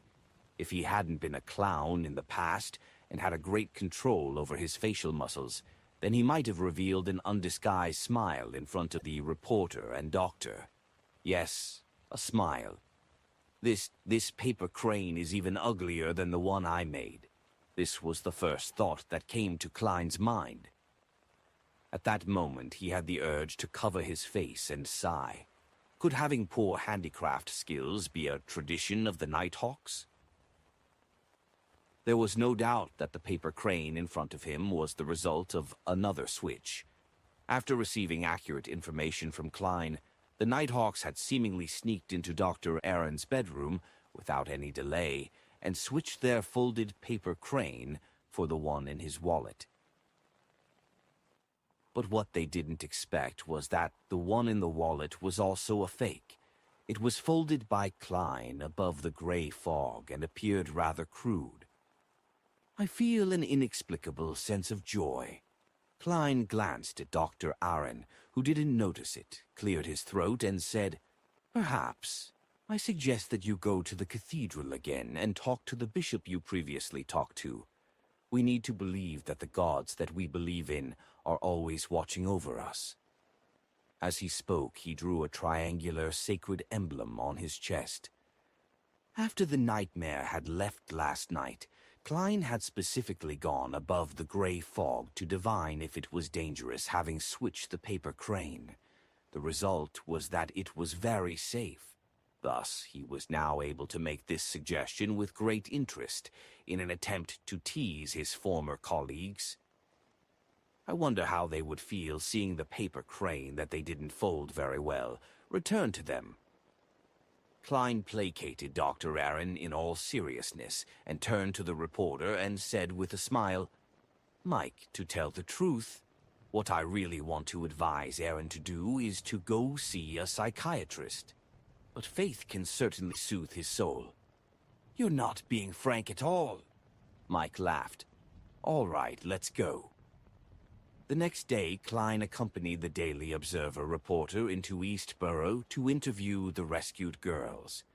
With a full £1 as payment for the interview, no one refused it, not even some of the abused girls. In this interview, Capham's sin was the main focus. The current situation of the girls was another main focus. The former made people angry, while the latter left people feeling heavy. Daisy was actually lucky enough to be able to return to work when she got home and use her labor to barter for food. Less than a third of those who were rescued were like her, and most of them were the kinds with some savings at home, and they were in a position that allowed the traumatized women to heal and have time before they sought out suitable jobs. As for the other two-thirds of those rescued, they had to continue working hard in order to survive. And in the face of the mass unemployment of textile workers, they were often only able to find temporary jobs with low wages. Those with parents and siblings who hadn't lost their jobs were still okay. At least they were able to help each other, barely filling their stomachs. The families in less optimistic situations had already begun to walk the path of street girls, as though they had never been rescued. Their act of betraying their bodies once was perhaps only for some food. This caused Mike to turn silent like before, and it was only when it was dark and once he left Eastborough before his spirit returned.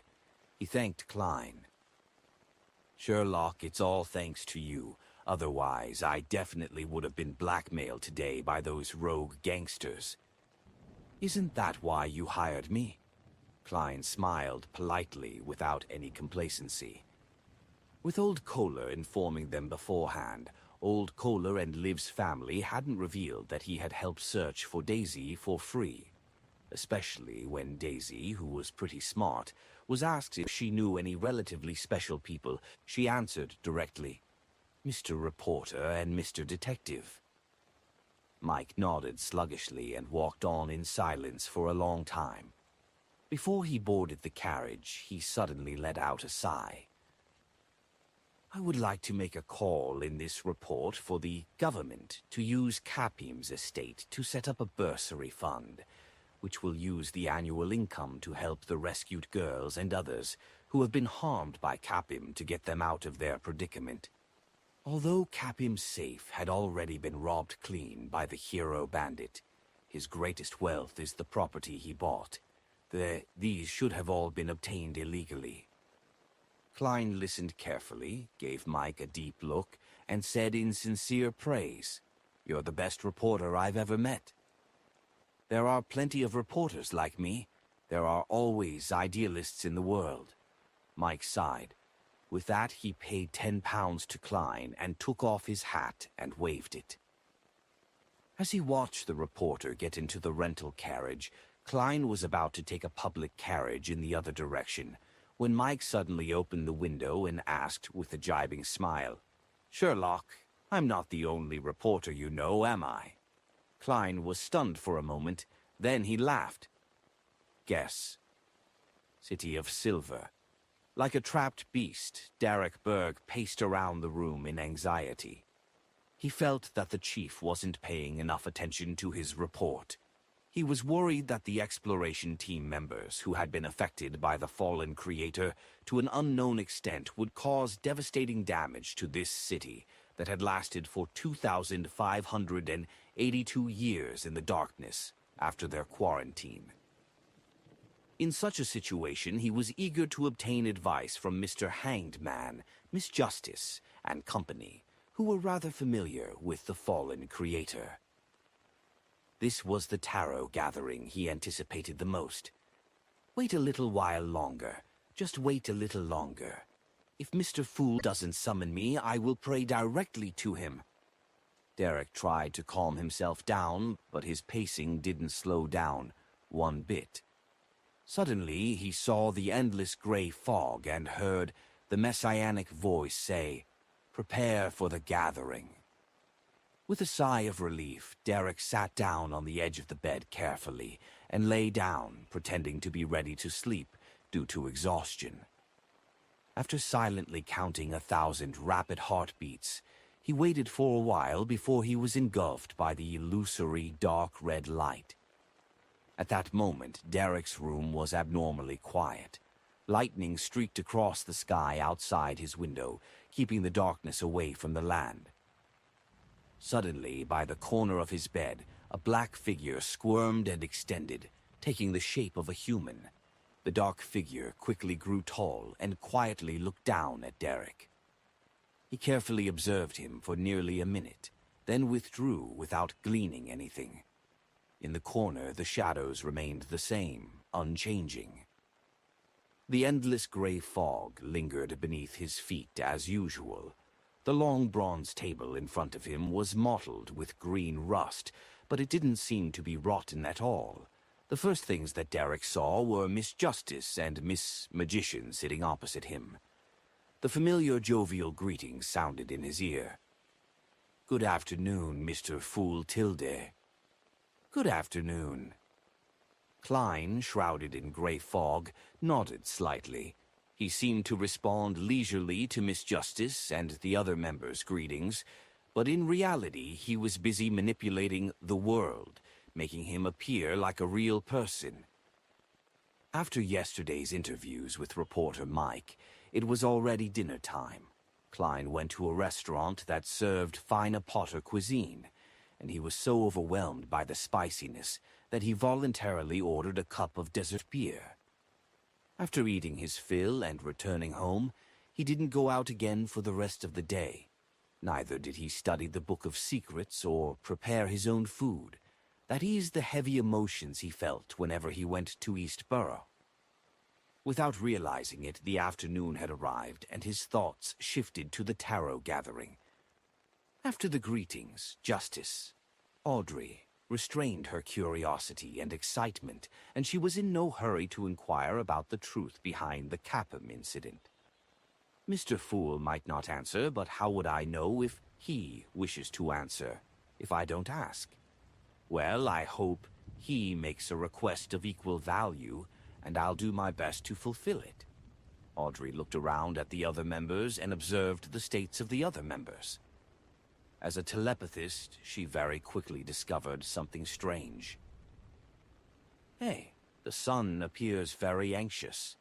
Did something happen to the previous exploration team captain? Did he encounter Amon?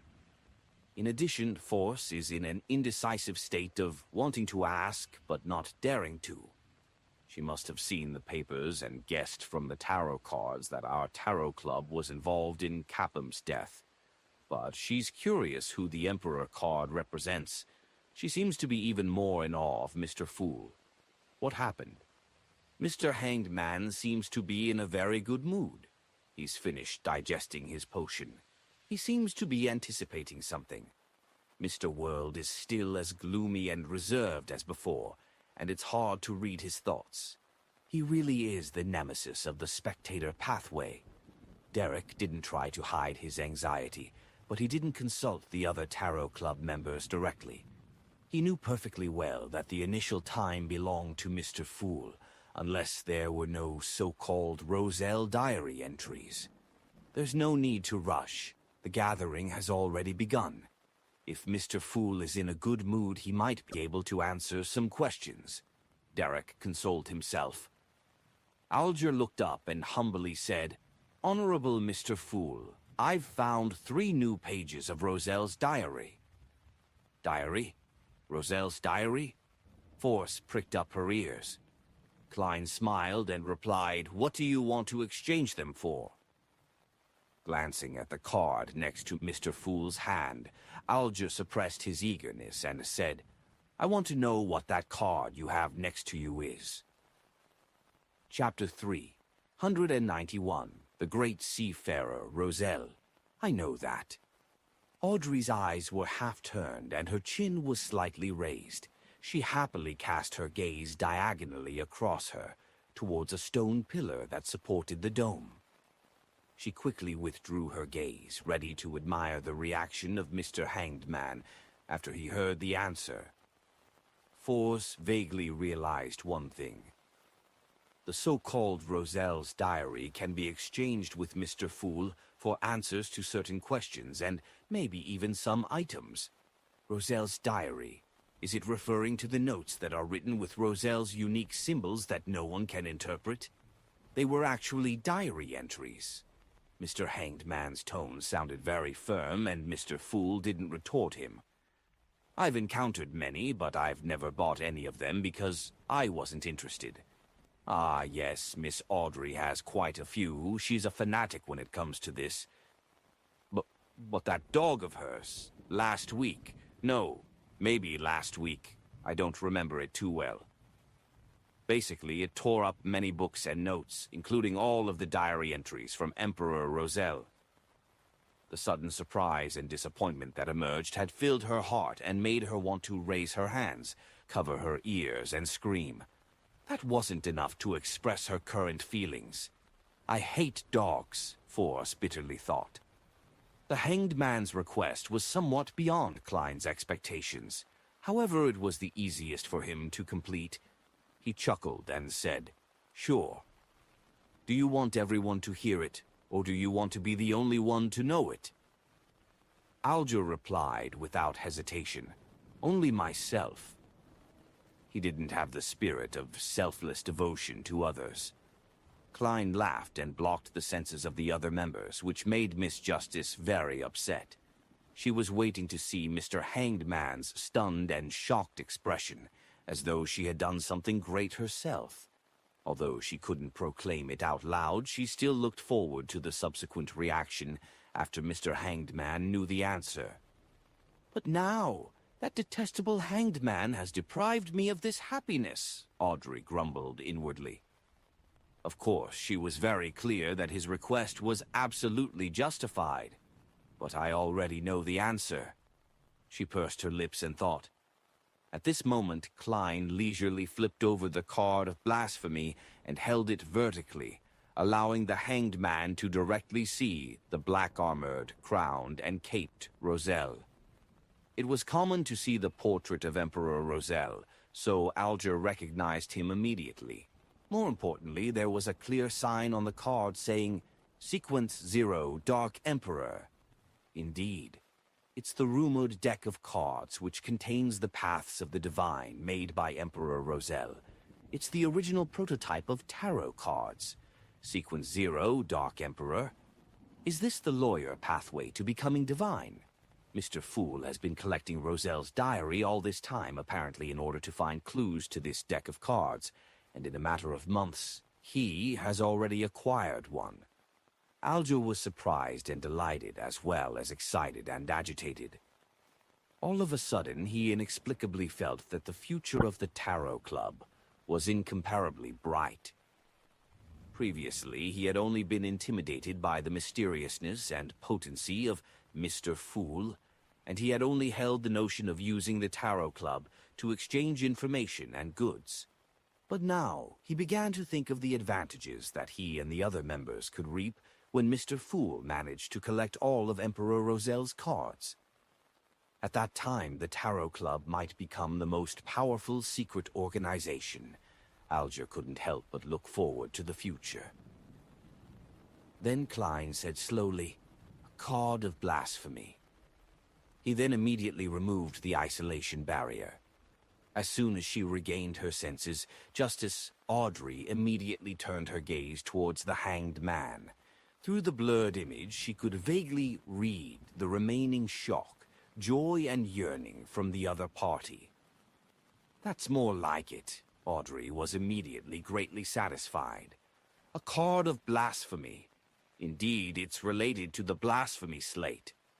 Alger bowed his head in thought for a few seconds and began to conjure the 3 pages of Roselle's diary. Soon, the 3 yellowish-brown goatskin parchments were in Klein's hands. He casually lowered his gaze and started reading at a moderate pace. The 15th of March. I really am the protagonist. With just some archaeological clues and folklore, I found a ghost ship left behind by the Solomon Empire in the Fog Sea's boundary at the Aurak Archipelago, the Dark King. It's really cool. There are some ancient books on it, including a treasure map pointing to some nameless island. That's the final settlement of a great noble of the Solomon Empire who was defeated and left the northern continent. Everything that he left behind is there. This treasure will definitely belong to me. The 19th of March. After much deliberation and consideration, I've finally decided to set out on a long voyage. After that, I'll enter the Royal Army as an officer, so it will be hard for me to have an opportunity such as this again. Edwards and Grimm are willing to take the risk and follow me into that foggy sea. Actually, I don't just want the treasures. I also wanted to verify something. From the sun, the red moon, to the trajectory of the stars in the sky, as well as the changes in 4 seasons, all sorts of signs and different data to prove that the world I'm on should be a planet. In that case, it shouldn't only be the northern and southern continents. Based on the various data, the landmass occupied by the 2 continents, totaled up, isn't even 1/10 of the planet's surface area. Could the rest of it be the sea and islands? To the west of the northern and southern continent is the Fog Sea. To the east is the Sonia Sea. I suspect that there are other continents at the end of these 2 seas, just like how the southern continent is at the end of the Berserk Sea. Maybe I can find a brand new continent, the western continent. Let's go, great seafarer, Roselle Columbus Magellan Gustav. Go and verify your conjecture.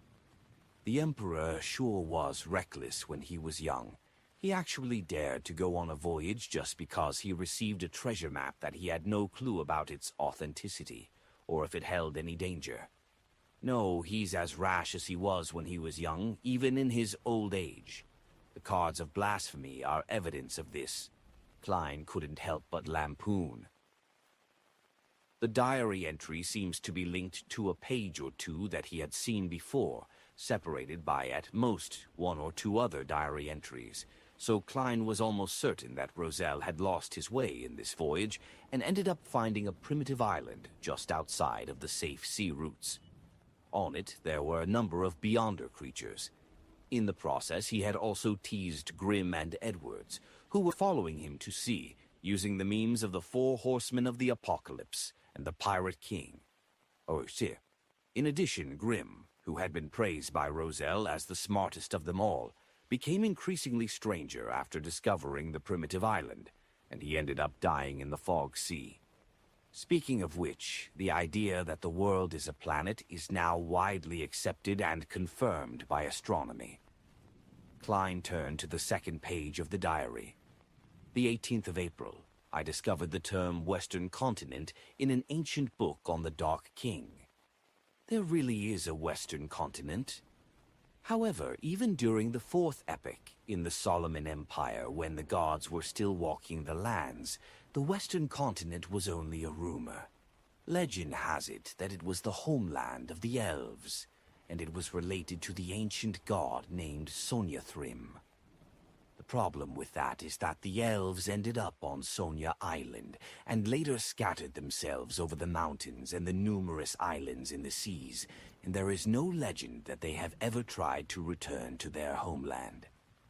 In short, the end of the Fog Sea might be the Western Continent, the homeland of the elves.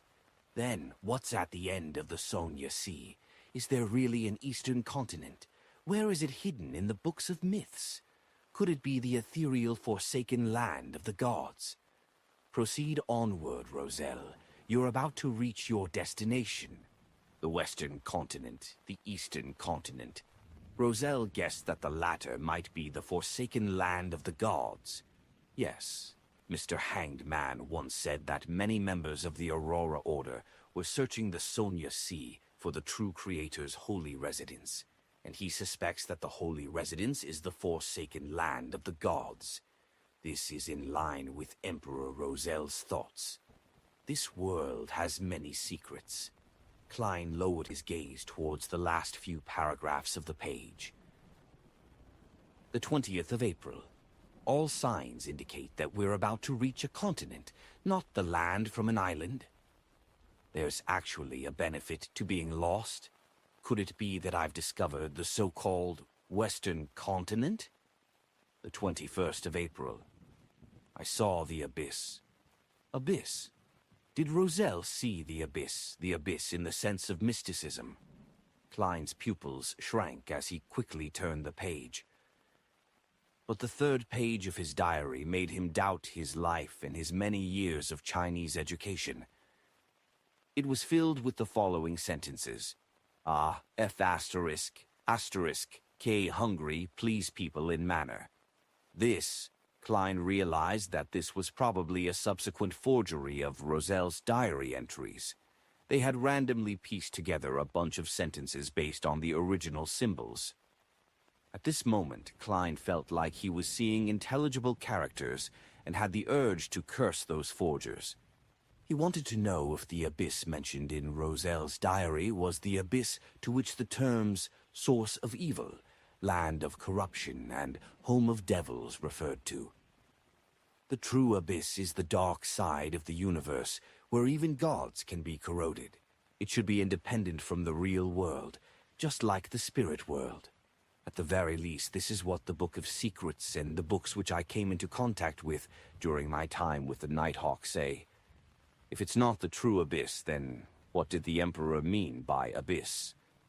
Klein thought about it over and over again, but was unable to come up with an explanation. He felt extremely dissatisfied, just like when a novel was dropped by the author at the most critical moment.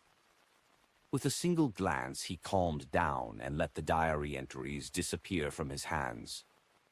You can begin. Sitting at the head of the long bronze table, he chuckled. Alger turned his head immediately towards the sun, asking indifferently, "Have you gotten anything from the former captain of that exploration team?" Chapter 392. Listening to Little Sun's Story. Derek was originally anxious to ask about the fallen creator, but when he heard the Hanged Man's question, he answered honestly, "He's dead." "He's dead?" Justice, the Hanged Man, and the Magician expressed their surprise at the same time. They really didn't expect this turn of events. After all, the former captain of the exploration team had been locked up for decades without any problems. Who would have thought that he would die right after they discussed about him? At this moment, aside from Mr. Fool, only the gloomy and reserved the world maintained his original state.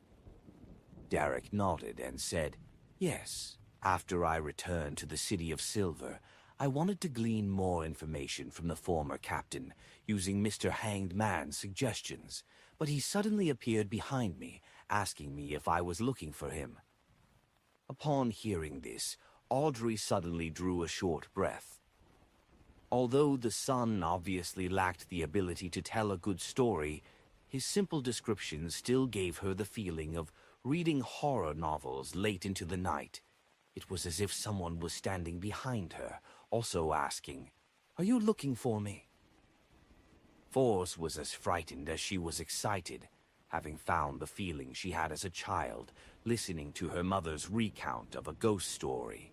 Despite covering her ears in fear, it felt like someone had possessed her and pried open the gaps between her fingers, allowing the voice to be transmitted into her brain. This passage can be written into a novel. As a best-selling writer, she had outstanding professional instincts. Alger, being experienced and knowledgeable, subconsciously asked, "Doesn't your City of Silver's dungeon have seals targeting rampagers? Is there no barrier between them? I remember that last time you said that there was a very powerful and mysterious item at the core." "Yes, but I don't know how or why he came to my room. He had completely lost control of himself. His head had split open in the middle and fluid kept flowing out. There were many cracks on his body, and each crack was a mouth," Derek said, describing the scene in passing. "Then, how did you survive? How did you escape from its jaws?" Force felt immersed, and it was also a question which Audrey was concerned about. Alger's reaction was very different from theirs. He thoughtfully murmured, "It doesn't make sense to put you, a person who only shows signs of losing control, next to such a dangerous fellow. From the looks of it, the upper echelons of your City of Silver, the members of the 6-member council, deliberately made you interact with him, hoping to gather useful information from him and observe any corresponding changes. So, which elder saved you?" Derek's mouth gaped a little, feeling as if Mr. Hanged Man had personally seen and heard everything that had happened.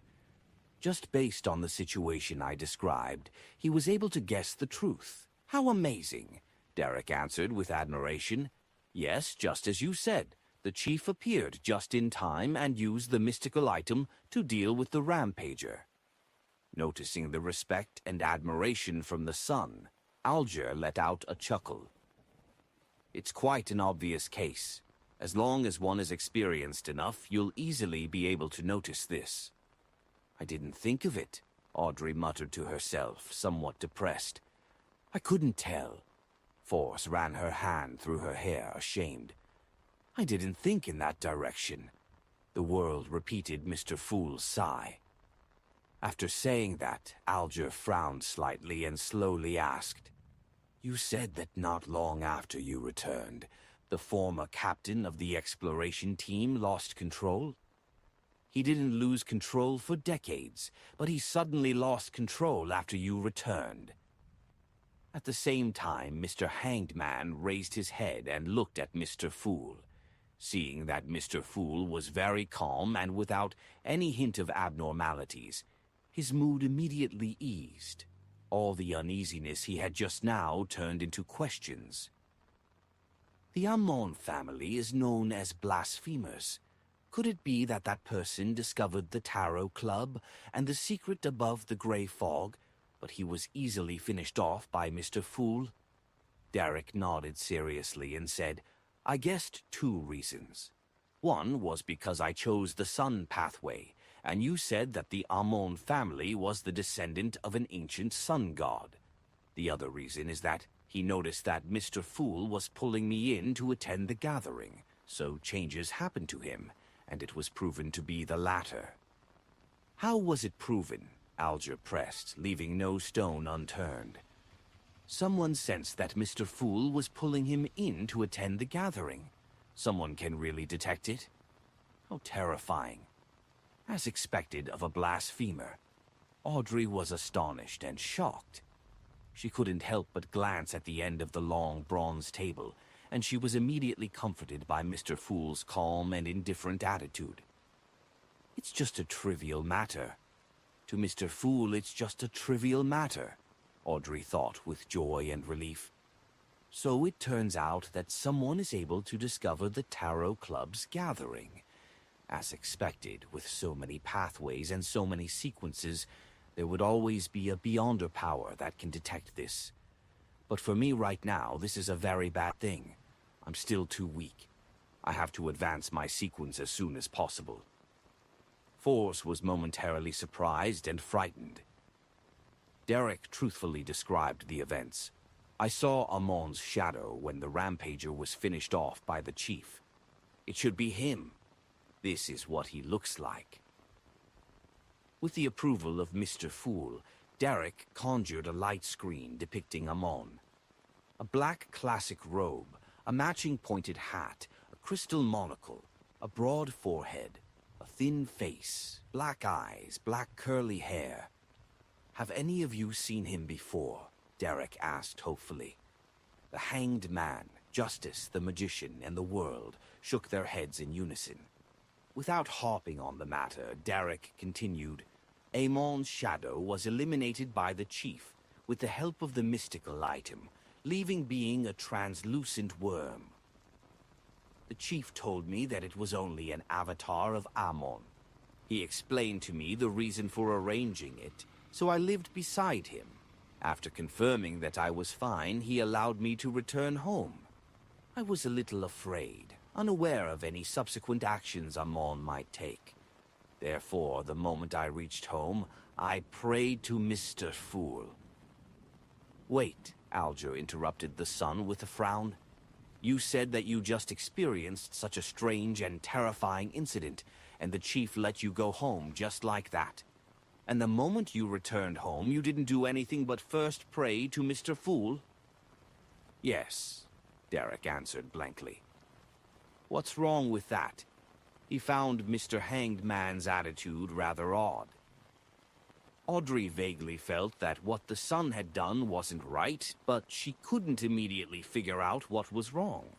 She just believed that if she were in his shoes, she definitely wouldn't have done that. But at that very moment, Force had already covered her face. Too careless. I was like that in the past, and the price of that was to use up a stone on my bracelet and start bearing the curse of the full moon. The best-selling writer sighed in her heart. Alger glanced at Mr. Fool again. Seeing that he remained indifferent, he forced himself to relax. He held his fist against his nose and said, After having such an interaction with that strange Amon, do you think the chief will just do a cursory inspection and be completely reassured about you? If that's really the case, that former captain of the exploratory team wouldn't have been imprisoned for 42 years. In my experience, the chief has definitely sent someone to secretly monitor you, and you've undoubtedly exposed your own uniqueness. Don't doubt this. If the chief isn't that careful, then there's no way your City of Silver can last till this day under such abject environments. This, Derek's eyes widened, being even more convinced that Mr. Hanged Man was truly knowledgeable, and that what he said made a lot of sense. The chief discovered something abnormal about me, so that's why he had such an attitude when he heard my report. What should I do? What should I do? Derek immediately became nervous and frightened. Noticing his concern, Alger scoffed. However, you don't have to worry about it for now. I just thought about it. Even if your City of Silver's chief found out about your abnormality, he would only suspect that you were possessed by Amon, that you've been contaminated by him, and wouldn't think of the Tarot Club. You still have time, so you can slowly think of a way to resolve this problem. Derek calmed down a little and honestly said, Back then, I really was possessed by Amon. What? Alger blurted out. He nearly left his seat, taking on a combat stance to fend off any accidents. Audrey and Force immediately tensed up. Only the gloomy world showed mere surprise. Startled by the reaction of Mr. Hanged Man, Derek quickly added, "Mr. Fool discovered it while I was praying." As he spoke, he conjured the scene which Mr. Fool had sent to him back then. Dressed in a pointed hat and a crystal monocle, Amon's illusory figure was coiled around his spirit body like the ghost of a python. Seeing Justice and Magician trembling from the bottom of their hearts, the Hanged Man immediately pressed on. What happened next? Later, Mr. Fool taught me a ritual. Through the ritual, he sent his angel to purify Amon's avatar, Derek replied, without embellishing or simplifying anything. Angel? The Hanged Man looked in shock at the end of the bronze table. He hurriedly lowered his head when he realized that his actions were impulsive and impolite. "Oh, Angel," Audrey was momentarily left dazed. Chapter 3.